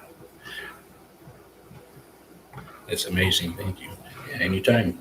I like to talk about fungus and mushrooms and really anything. To be honest, it doesn't even have to do with mushrooms and fungus. I have a lot of my knowledge. I honestly have to kind of attribute to, um, well, just the kind of influences I had growing up. My best friend Terrence, he's in the chat right now. What up, Terrence? He was a major influence in, like the way I do things. To be honest, like he taught me to always like do your research. You can always look stuff up, especially now we have the internet. It's such a great thing. You can get on the internet and look up anything, figure out how to do anything. You're capable of doing anything really with the internet. The knowledge is there. You just have to go out and grab it and utilize it. Do your research, look stuff up. Stay curious about stuff, wonder, ask questions. Do experiments, figure out stuff that you don't know or can't look up for yourself. I've seen about turkey tail. I have a supplement for that. I will add the reishi one too. Yeah. There's a few. There's one kind of mushroom immune boosting powder that I saw at Walmart. It's called mushroom immune, and it has a bunch of uh, beneficial medicinal mushrooms that not only boost your cognitive, your brain function, but your immune system function. So, like, they're really good. The Chinese knew what they were talking about all them thousands of years ago when they were eating all these weird mushrooms and shit. Like, they already knew. 5,000 years ago, they already knew cannabis cures cancer, skin cancers at least. It's really good for your skin health. CBD, cannabidiol, hemp oil, Rick Simpson oil. It's all the same thing. It's really great for your skin health. And if you ever have skin cancer, CBD is the way to go. There's a whole documentary called Running from the Cure by Rick Simpson, and that's what they called Rick Simpson oil before they called it CBD oil or CBD. It was Rick Simpson oil. I just got a soup. It's prime rib soup, and it has mushrooms in it. It's so motherfucking good. Oh, yeah. I believe it. Prime rib soup. Is it Campbell's? What brand is it? I like Campbell's beef and barley soup. That's really good. Beef barley soup. Mmm. Mmm. Mamma mia. I don't know why I'm doing that Italian thing.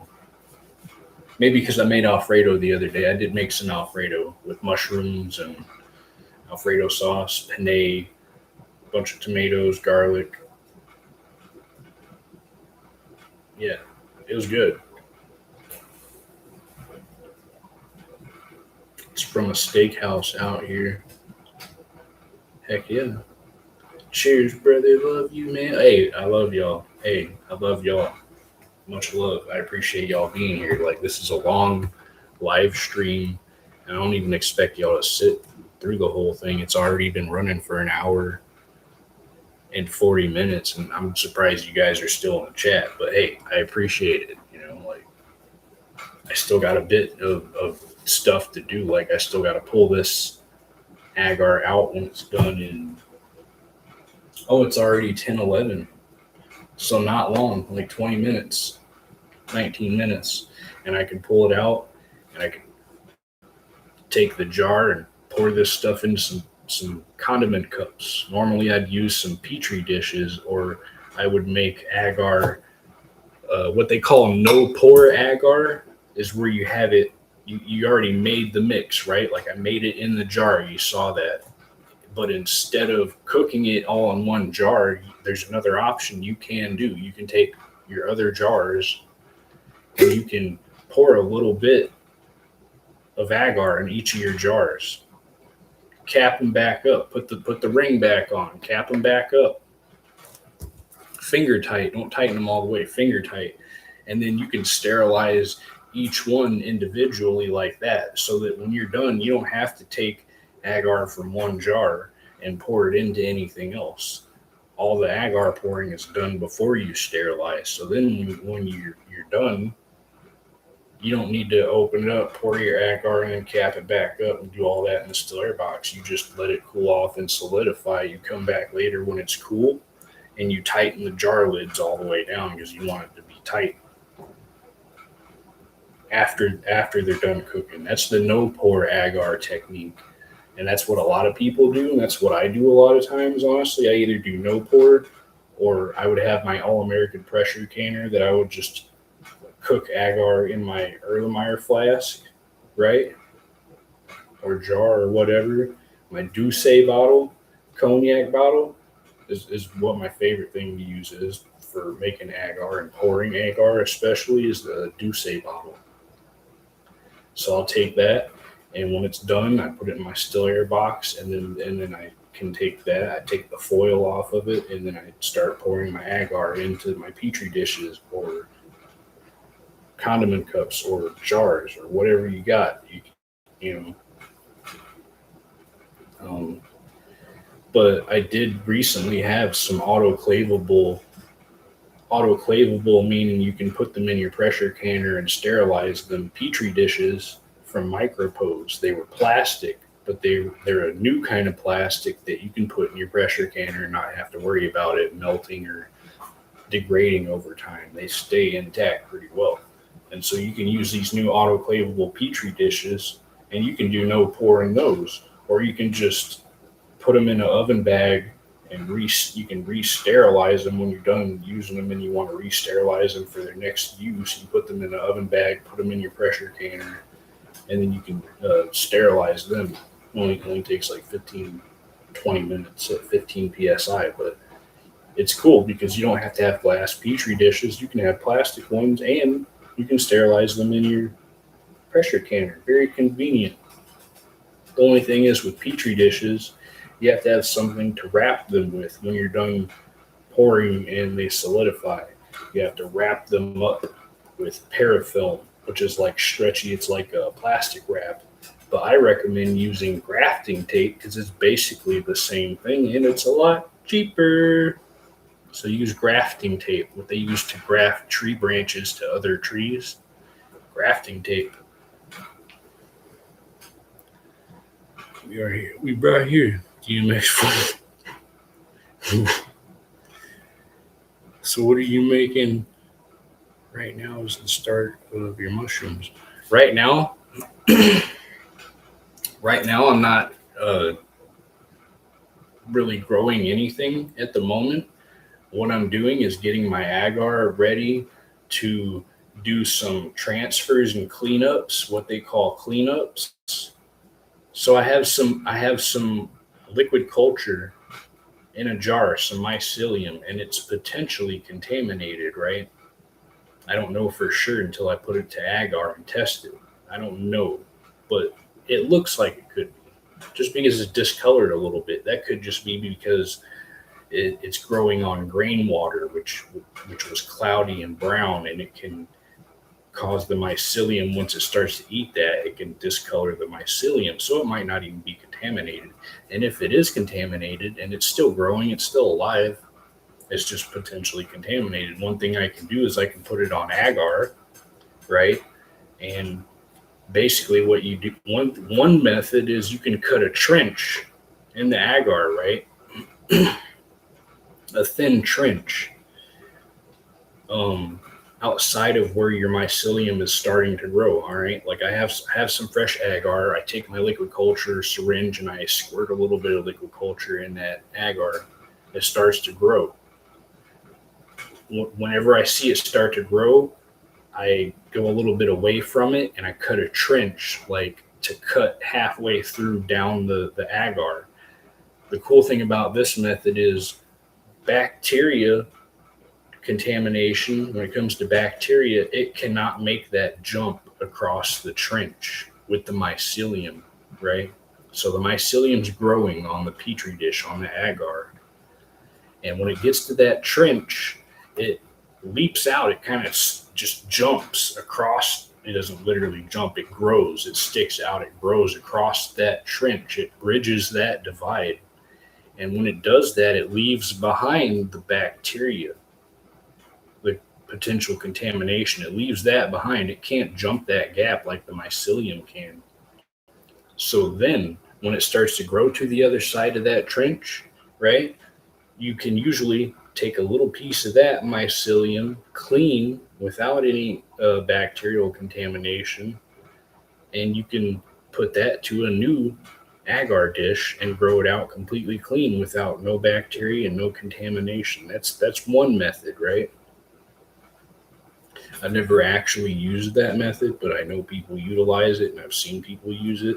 And I'm going to try it to clean up some potential contamination. It could be that it's not even contaminated at all. It's just a little bit of discoloration. Sometimes it's just a little discolored. It's not contaminated, but we'll see, right? So I'm not really growing any right now, but I have some old oyster mushroom liquid culture that's potentially contaminated. And whether it is or not, I'm going to find out. And if it is, and I'm going to sector it out and put it on a clean petri dish of agar, right? Then I know I have a clean culture of it. And then I can make a new liquid culture, dump out the old one, make two liquid cultures just in case. I can make two, three, don't matter. And then I'm going to take that clean bit of agar and put it in some freshly sterilized liquid culture, which is basically just sterilized corn syrup water or honey water, or sorghum water. Excuse me. And then you have some new, fresh, clean, not contaminated liquid culture. And you can use that to propagate and make tons and tons and tons of more oyster mushrooms or whatever kind of mushroom you're trying to grow on your liquid culture. But, a big part of all of this is just putting stuff to agar and looking at it and watching it grow and making sure it doesn't look like it's contaminated. If it doesn't smell weird, right? It doesn't have any weird discoloration like red or green or any weird colors that shouldn't. All right. So there's the smell, there's the visual thing, and there's a couple other visual aspects that you'll learn in the trade as you go on and play with mycology and stuff. Like some mycelium will have like a thin halo around it. And some people think that that's just like the beginning of the mycelium starting to grow, but usually, more often than not, if there's like a thin, wispy, kind of almost transparent halo around your mycelium that is growing, it's usually some kind of bacterial contamination. And so you'll have to do something to sector that off and get a clean sample of that, like doing the trench thing. Another thing you can do to inhibit bacterial growth is you can add a little pinch of salt in your agar. Bacteria does not like salt. Most bacteria, I'm not going to say all, most bacteria that's potential contamination for what we're working with, they don't like salt. So you can add a little tiny pinch of salt in your agar. That will also inhibit and slow down any bacterial growth. Um, you could blast it with UV, right? That might help. It might kill off the bacteria more so than the mycelium. Um, you can add, um, and I suddenly just lost my train of thought. I'm sorry. It's been a long day. I keep saying that, but it has. I've been out on the lake. I got some sunlight, and I cut the grass today, and then I had to hurry up and get set up for this. So I'm just a little drained. It's mostly being out on the lake. All that sunlight, it gets to you. We tried to grow our own stuff from this culture we bought. It was so bad. Yeah, I'm not gonna lie. Like there's easy ways and simple ways you can grow mushrooms and stuff. Like there's this one channel called 90 90-second mycology or something like that. 90-second something. 90-second mycology, and he's all about showing people how you can just like take like a bag of Uncle Ben's ready rice, like the regular Uncle Ben's ready rice, not flavored or anything, like long grain ready rice. And you can microwave it for 90 seconds in the microwave, and then that's sterilized grain, and you can use it. But and that works, right? There's ways you can do it like that, and that works. It does. It's potentially a way to do it, but the only issue I see with that is you're not going to get much. You might get 1, 2, 3 little mushrooms or something out of like a bag of rice like that. For one thing, uh, a good amount of rice isn't nutrition. Most rice isn't necessarily nutritious enough for mycelium to fruit off of. It can grow on pretty much any kind of rice, but as for whether or not it's going to derive enough nutrition from that rice in order to fruit and get to that stage, you need something like brown rice, which has a lot more nutrition in it, and that's the gold standard for if you're going to use any kind of rice to grow mushrooms. Use brown rice. It has all the nutrition.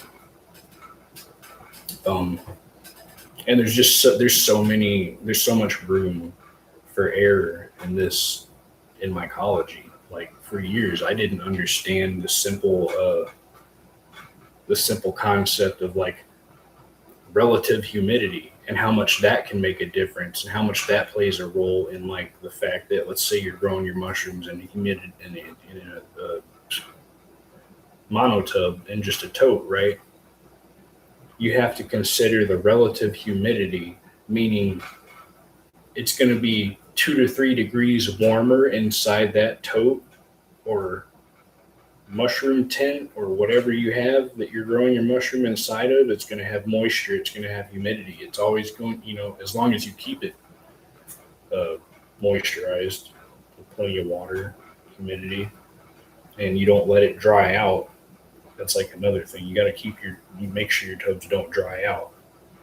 If they start to dry out, the walls of the tubs and totes start to dry out, you got to spray that. Your mycelium starts to get dry. It doesn't have droplets of water on it. You got to mist the tub, mist the mycelium with a very fine mist of distilled water. You want to keep everything wet. Mushrooms like water. Obviously, too much water can be a bad thing. A bunch of standing water can be a bad thing, but you want moisture in there. You want moisture on the walls of the tote. But all that moisture and humidity inside that tote means it's going to be 2 to 3 degrees warmer inside that than it is outside. So whatever temperature it is in the room that you're in, it's going to be 2 to 3 degrees warmer in that tote or tin that you're growing your mushrooms in. That's something I didn't understand at first, and I think that was one of the major things holding me back was the fact that I was like, oh, it ain't too warm. It's fine. Near 80 degrees inside the tote is not fine. it will cause contamination. Your mushrooms will not grow correctly, and if they do, they're more prone to contamination, and it's just a whole thing.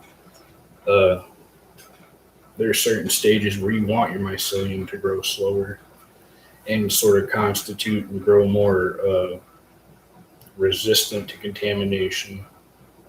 A lot of people tend to open up their totes all the time and fan them and mist them and all this, and I don't personally recommend that at all. I don't open my totes unless I absolutely have to. If it's getting too dry in there and I gotta open it up and mist it real quick with some distilled water, but I don't sit there and fan it and all this crap. No, like I'm not trying to introduce any more contamination than there already is in the air. So don't open your totes unless you have to, guys. I'm telling you, it's just better to leave it alone, let it do its thing. As long as you can see that there's moisture in there and you can see, let's say you have filter patches and you can see that it's dry just under the filter patches, that's fine. That just tells you that it's breathing. It's in there, it's breathing, it's getting its fresh air exchange, and it might be dry right under those filter patches because of the constant airflow. That's fine, you can leave that. But you want moisture everywhere else on the inside of the tote. Um, but yeah, the warmth, the relative humidity, you got to take all these different things into consideration and be mindful of them in order to wow, I really keep losing my train of thought. It's just I've been doing a lot today. And now I'm getting warm standing over by this pot. It's getting warm. It's giving off some heat. It's good though, it's what I want. I may actually give it a couple extra minutes just because 2 or 3 extra minutes ain't gonna hurt, right?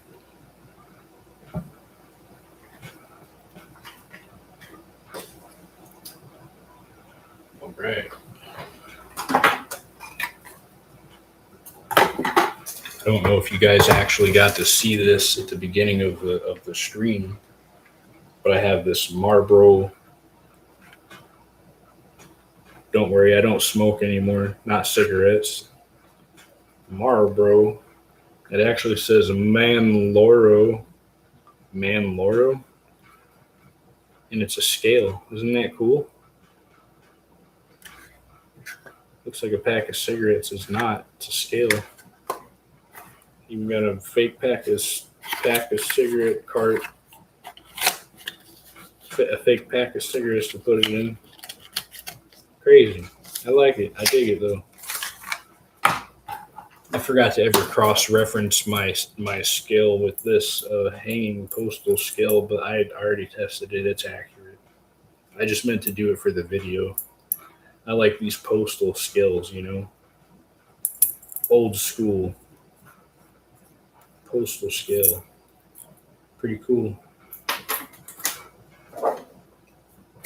I forgot I was also going to throw this in for the last few minutes. It's a clean jar, but I'm going to throw it in here and just kind of like steam sterilize the jar itself because I'm going to pour a little bit of agar in here and use this like a petri dish, like an agar dish.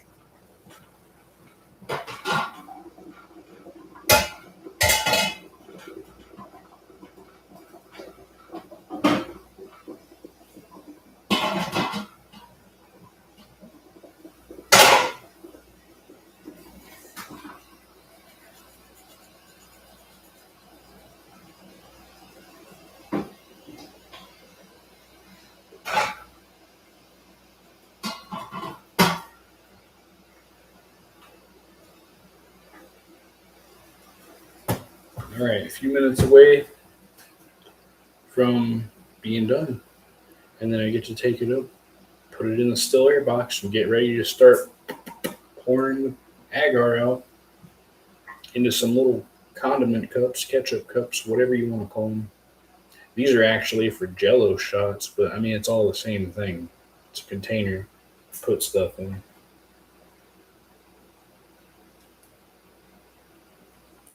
I'm gonna grab a quick drink.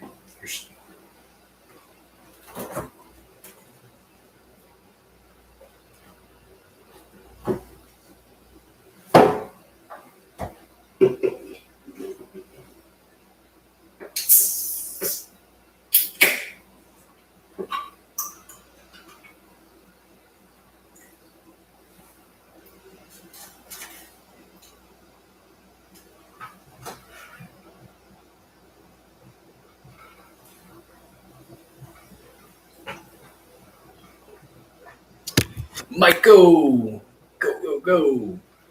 Welcome to the channel. I don't really have much going on with this channel just yet, but you know, it'll snowball, it'll pick up. I'll learn how to promote it and learn how to actually edit videos and stuff like that.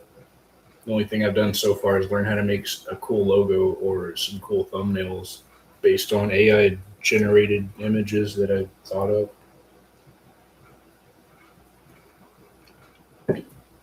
It's kind of cool though.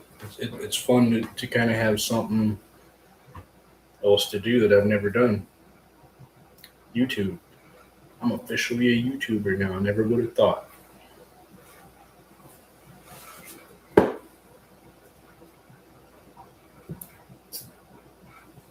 All right, just like 2 minutes, and give it like 2 more minutes, and then I'm gonna bring it upstairs and finish this Agar live stream.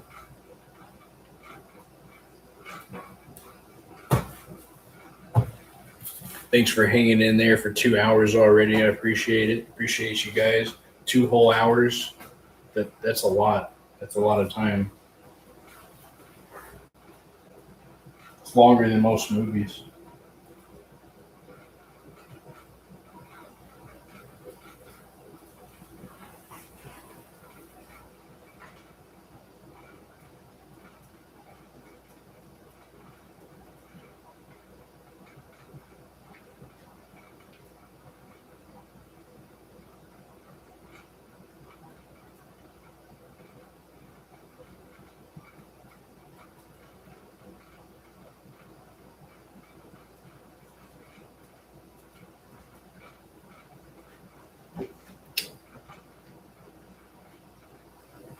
Sorry, I'm just goofing around.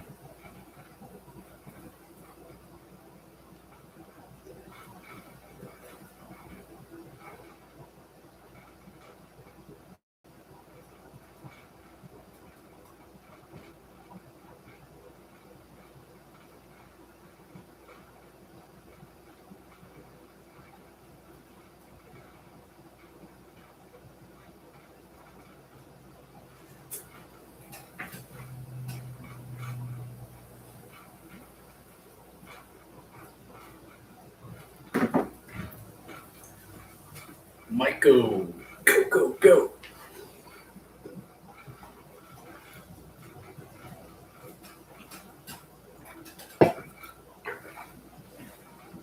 All right, I'm calling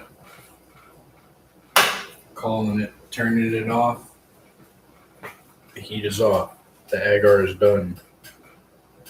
The still air box is ready already. And everything is ready to pour.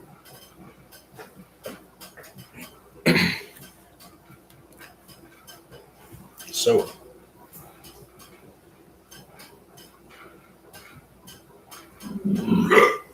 excuse me.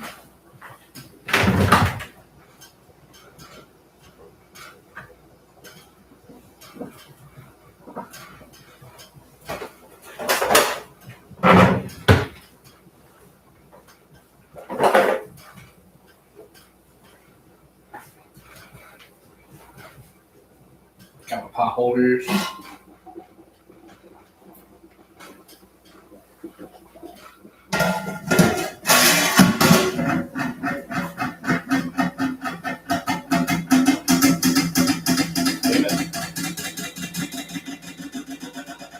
Dang it. Bobby.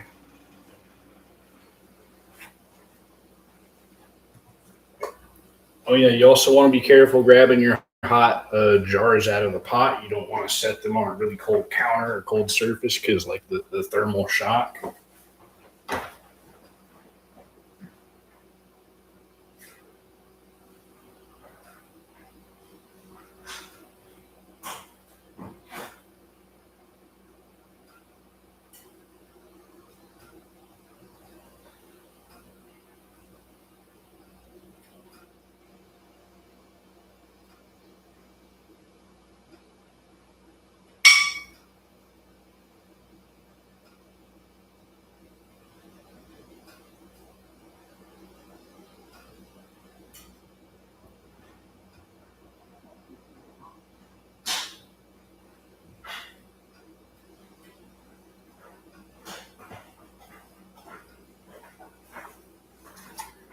I'm back. Sorry, I had to take a quick bathroom break. 2 hours is a long time to be old. You definitely want to make sure you go to the bathroom before you start pouring agar in a glove box. Get your hydration. Go to the bathroom.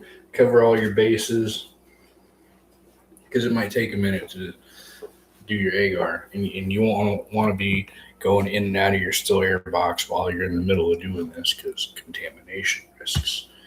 Right.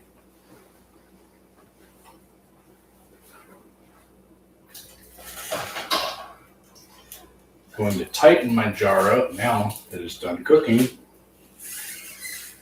And now that it's tight, I'm going to shake it. Give it a good shake. You want it to be well mixed. For sure. Mix it, mix it, mix it, mix it, mix it.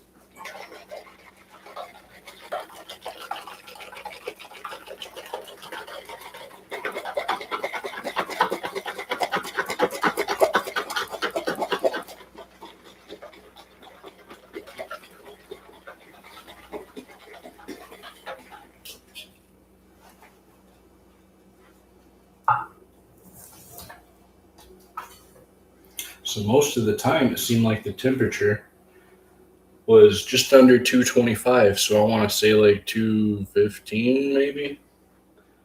It was 215 according to this meat thermometer. Sorry, it's not a meat thermometer. It's a thermometer for like your turkey fryer or something.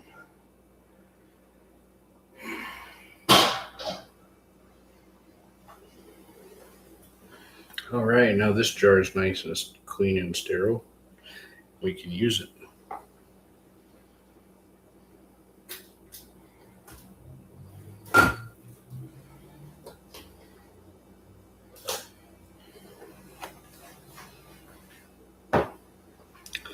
Okay, let's head upstairs.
My other.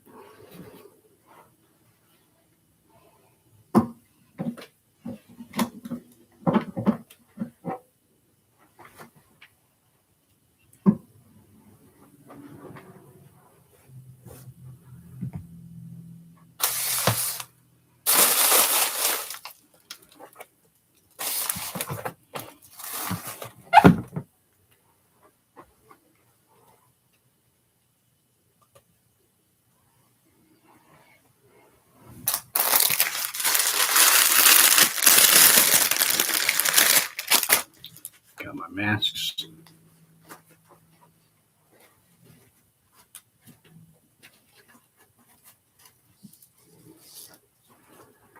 using my oven mitt to set this really hot jar on full of Agar. Silicone oven mitt.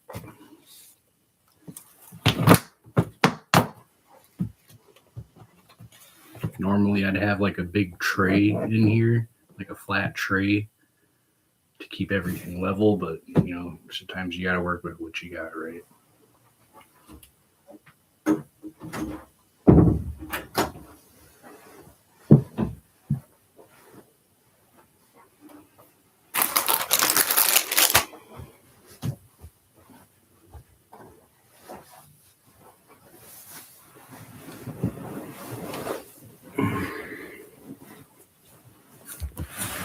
All right, so coat, hydrate.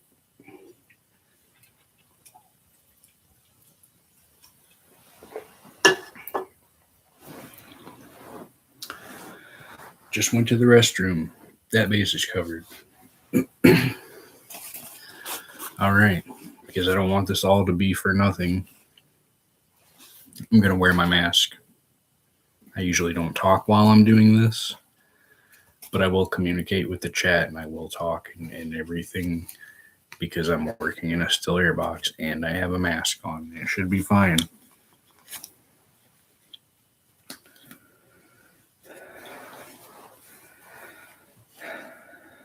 Now, on my old still air box, I actually had some gloves that I had glued to the still air box, so they were always on there, and it also keeps less contamination from getting in that way. But I haven't done that with this one because I actually have a new still air box ordered and on the way. It's a collapsible one, and it's a lot bigger and nicer, and well, you'll get to see it.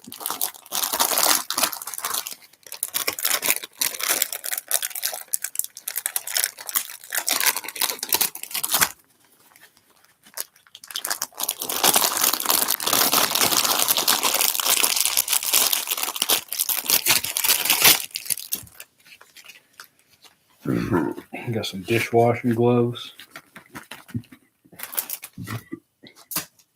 It'll do. It'll work. It'll do what I need it to. All right. Already got my mask. And this is just what I'm used to doing because I used to always have my gloves attached to my glove box, my still air box. Because I would always put on some gloves before putting on my gloves to help get my hand out. Sometimes working with hot agar can make your hands get hot enough to where your hands might get a little clammy or sweaty. And then you might have trouble getting your hands out of those gloves in the glove box. Well, if you wear gloves on before putting those gloves on, it makes it a lot easier to get your hands out if they end up starting to sweat from the heat from the hot agar. So I would recommend putting on some gloves even if you have other gloves. Makes sense? No? Oh well. Made sense to me. All right. Hopefully you guys can even see through this. I'm going to try to aim it so that you guys can see what I got going on.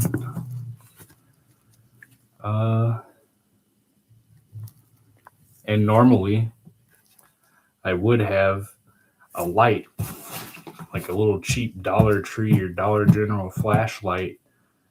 It's like got a handle on it and it's really cheap. It takes like 3 or 4 AA batteries, but it's really cool. You can click it once and it has like a beam of light that shoots out in one direction, and then you click it again and on one side of it, the whole side lights up. And I like using that little flashlight handle thingy thing, and I'll put it on top of my still air box, aiming down to give me some good lighting. And then I ended up getting this really cool thing that was like it had three like long prongs with LED lights, and you could adjust the three things however you need it to light up an area. And I started using that because you could just plug it in and you can adjust the brightness and you can adjust the way and the direction that the light goes and all this and that. And it was really fancy and looked cool and professional. And so I started using that. And then and now I'm back to this no light. I don't have any extra light. Just I got my ceiling fan. I have a lamp, and I even turned on the light in my closet. So hopefully that gives enough light to illuminate what I'm doing in my still air box. Maybe it'll work better from the side. Nope, there's a sticker on that side. See if I can get this sticker off without too much trouble. Nope, don't look like it. Maybe this might be the best angle to show you guys.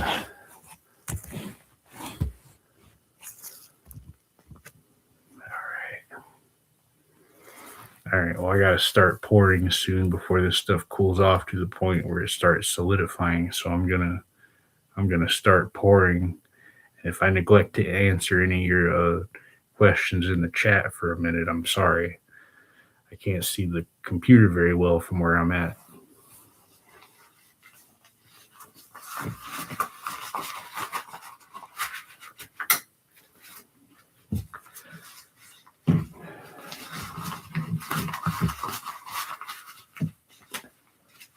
All right, this is where all of our hard work gets us. Now we're in our still air box. All right, I got my double gloves on. I got my gloves, all this and that. The air movement is 0. There's been no air movement. I'm spraying 70% isopropyl rubbing alcohol. Rubbing it on my hands everywhere. 70% rubbing alcohol, and I'm going to spray it around in here and get everything kind of just lightly misted with it. You don't like the smell of rubbing alcohol? This hobby is not for you, or you need to save up and get a laminar flow hood.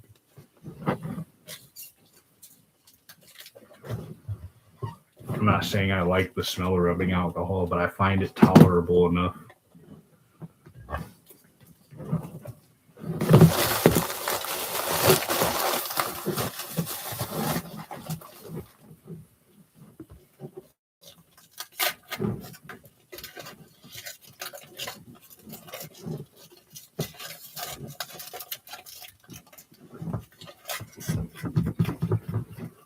Kind of shaking the agar, giving it a final quick mix. Mix it up. Let me try to get rid of some of this condensation.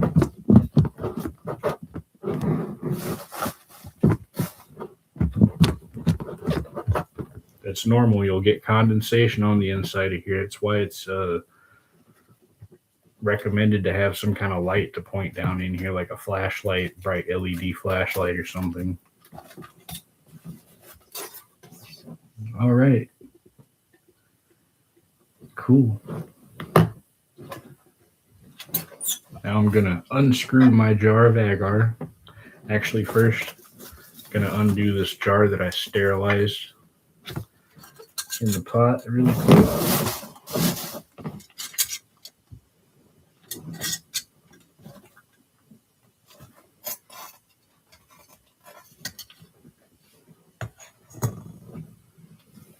You don't want to make too quick of movements in the air box. At least you don't want to generate too much air movement.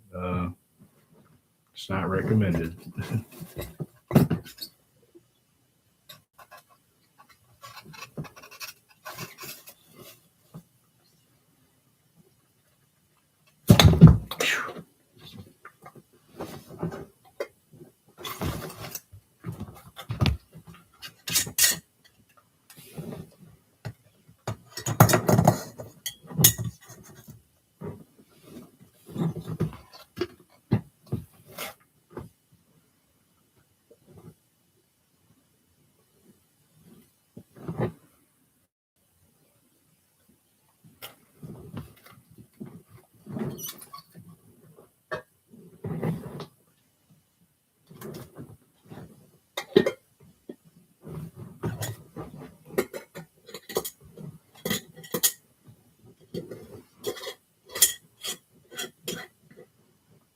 All right, and I got that little jar that I sterilized full of agar now.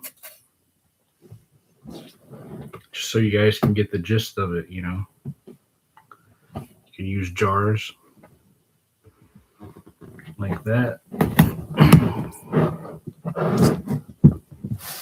Damn thing keeps fogging up. This ain't turning out so well because I ain't got that light to really show what's going on in here through the condensation. You can see the agar in there, right? Still liquid, still moving around. All right, and I got that sealed up, and now that's one jar. You want to be careful when you're pouring this stuff. You don't want to make too much of a mess. That'll increase your chances of also getting contamination. If you got agar all over your dishes, not good. Got it all over one dish. Oh, whoa. No biggie.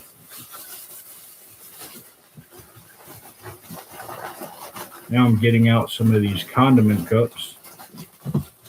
Like I said earlier, I don't usually talk when I'm doing this because even talking is a contamination vector. Talking is a contamination vector, breathing, even sneezing, coughing, all that, you know. One thing I did with these condiment cups, just as an extra precaution, they're supposed to come pretty sterile already in the package, but I don't always trust that. So one thing I do is I just slightly cut open the package that they came in, and I give it a little spray, just a quick little tiny spray of rubbing alcohol, right? And then I put this whole thing back in a grocery bag and roll it up and kind of just let it sit. And then I put it in here until it's ready to use. So it's kind of not only sterile from having been sterilized, being made and put in this package, but it's also being sanitized and kind of extra sterilized by the rubbing alcohol itself. So just an extra precaution I like to take.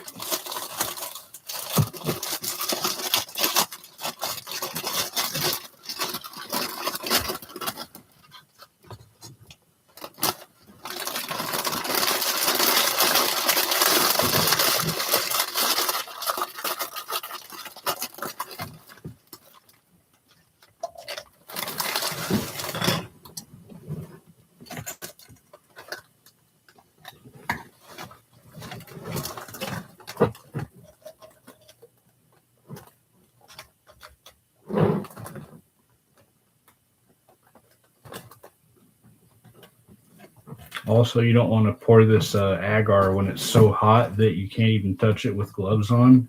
If it's that hot, you don't want to be pouring it into plastic. It will probably melt. But if you got gloves on and you can't even hold it for longer than 30 seconds to a minute, you probably shouldn't be pouring it yet. I used to do the whole extra 9 yards where you have a laser temperature gun, which you can get pretty cheap at Walmart. They're only like $9 or $10 or something.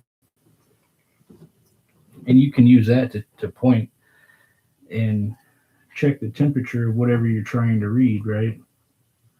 And I used to do that for agar, and I used to wait until it got to a certain temperature, you know, within a certain temperature range, and then I would use it.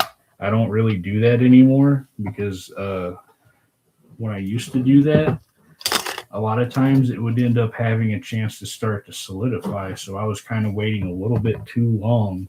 I felt like a lot of times because a lot of times I was also pouring a lot of agar. So I would have more than just one jar or one flask of sterilized agar. And so you want to start when it's still pretty good and hot, because that stuff, it will cool off and solidify and turn into like a gelatin somewhat quickly, especially if your house is kept pretty cool. Or if it's in the middle of winter or something like that, you know, you got to consider all these other factors, but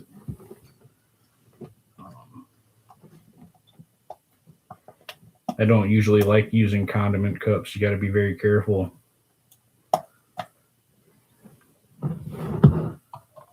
but this is DIY. This is about as DIY as it gets.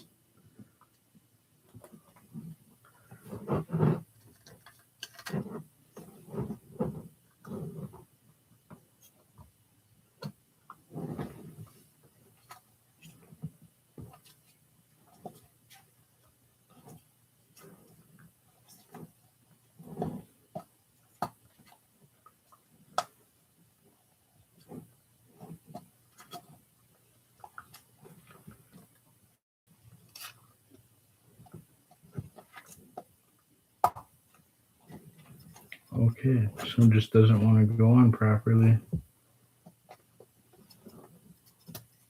There we go. Oh, no. Just another reason I don't like using condiment cups. Sometimes you have trouble getting the dang lid to go on.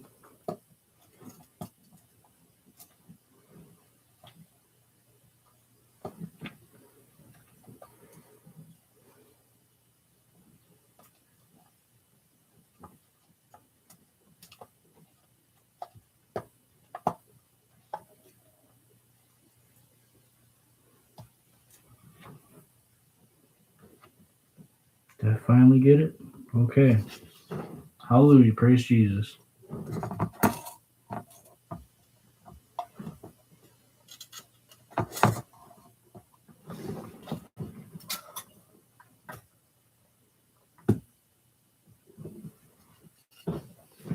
Yeah, that's another thing about working in a still air box. It kind of sucks when you don't have an extra light because of the condensation building up from the hot agar. Makes it hard to see, even for me.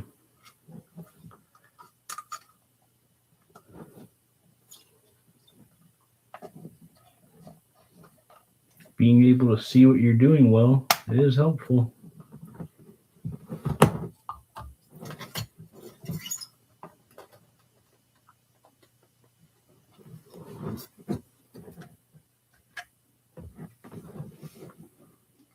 Now I'm pouring way more agar in these than you actually need to. It doesn't take much. You don't want to pour too little because then it'll just dry out really quick and the mycelium won't even be able to grow on it. But you don't want it to be too thick because then it's kind of a waste.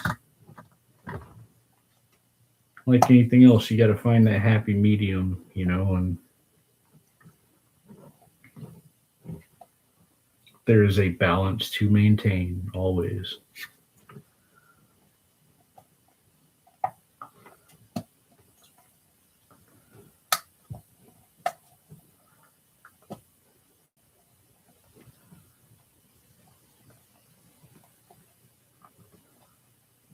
This one's going to be tricky. It's going to be a tricky one.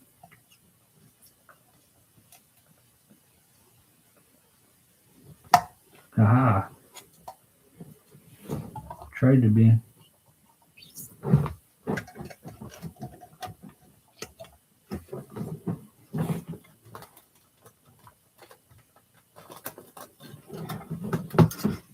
I'll be honest, guys, I can't wait until I get my new still air box in because it's a lot more spacious. It's collapsible. And the holes on it kind of have these, not gloves, but sort of like sleeves that are attached to it that are like stretchable. These are just holes.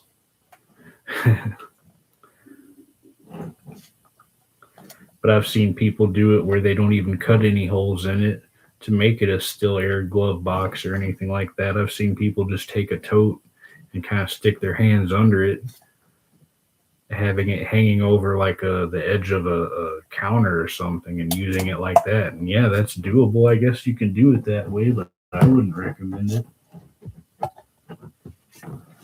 We're trying not to get contamination, right?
How is everyone doing out there? I know it's a bit late, but we're about to call it quits. Just about done with this segment, guys.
Yeah, honestly, guys, if I'm being 100%,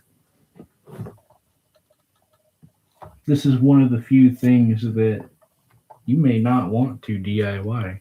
You may want to fork over $30 or $25 to go buy you a still air box that's made for this purpose on Amazon, and it's generally going to be better than using a tote.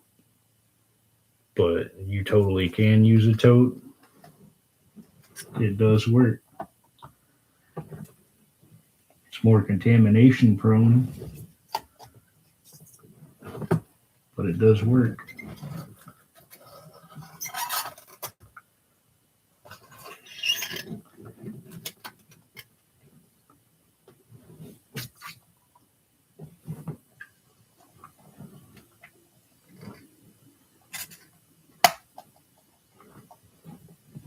Doing agar is always a bit interesting in the sense that you're sort of racing against time to do this before it solidifies into a gelatin.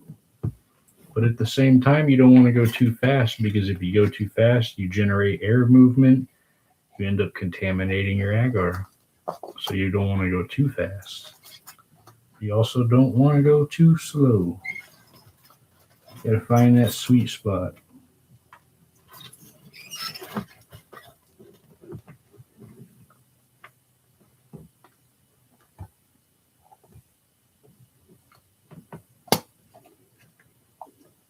Oh, snapped on there right away.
Now your petri dishes or condiment cups or jars or whatever you use are prone to developing condensation on the lid because of the heat.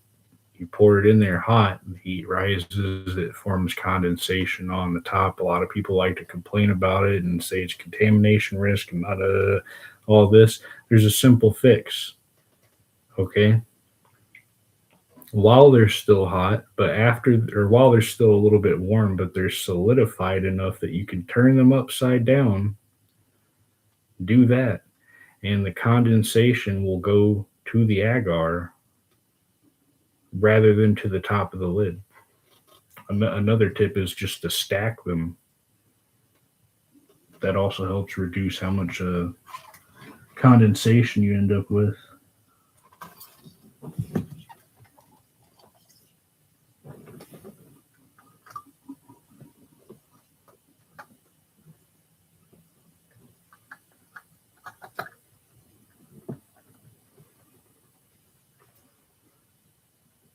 Thanks again for joining the chat, everyone.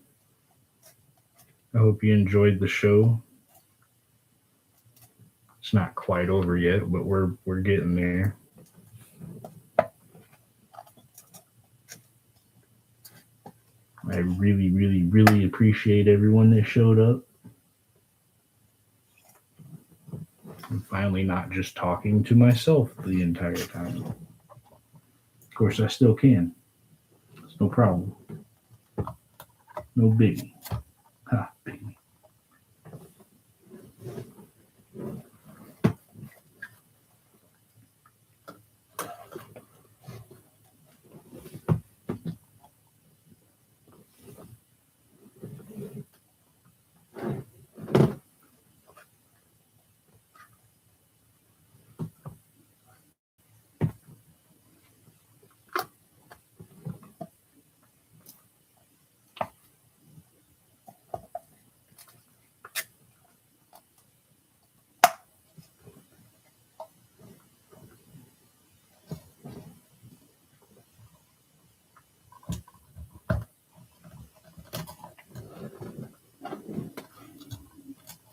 All right, down to our last cup. Full beans. But I dropped my last lid, so this is one of the things that can be super annoying about working in a still air box with limited space and control of your arm movement.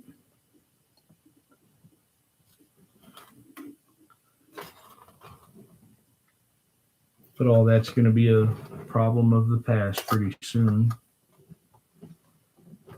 One day I will level up and even get a laminar flow hood or a I'll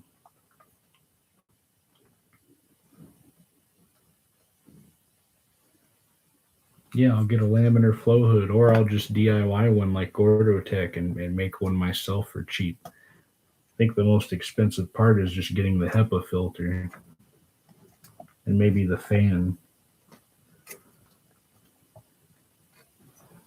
Of course, the last cup is going to cause me problems. Just my luck. There we go. I've got it. By Jove, I've got it. There we go. There's that.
All right, you guys.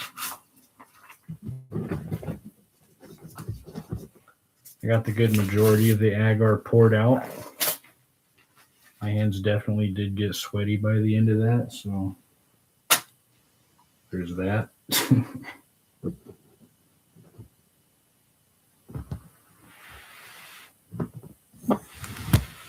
And now you just let these solidify, right? You let them turn into jello, solidify into a gelatin, and then they're ready to use for, they're ready for the next step.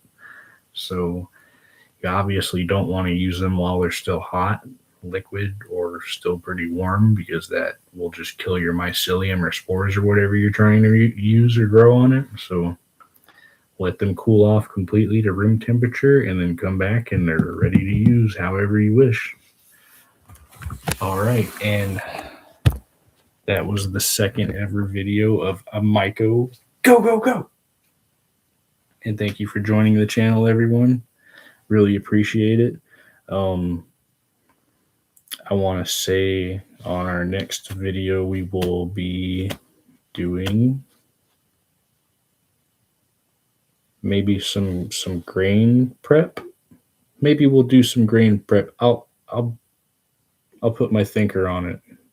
I'll put my thinking cap on and brainstorm and think about what our next video is going to be. It may be prepping grain. It may be sectoring off some liquid culture and cleaning up, sectoring out some liquid culture, some clean liquid culture on agar, and showing how to do that. And that'd be cool. We'll see. All right. Well, thank you for joining, everyone. That's it for this episode. Sorry it ran so long, but that's sort of what you have to do when you DIY agar. It's not as quick as doing it in a pressure canner, but it can be done.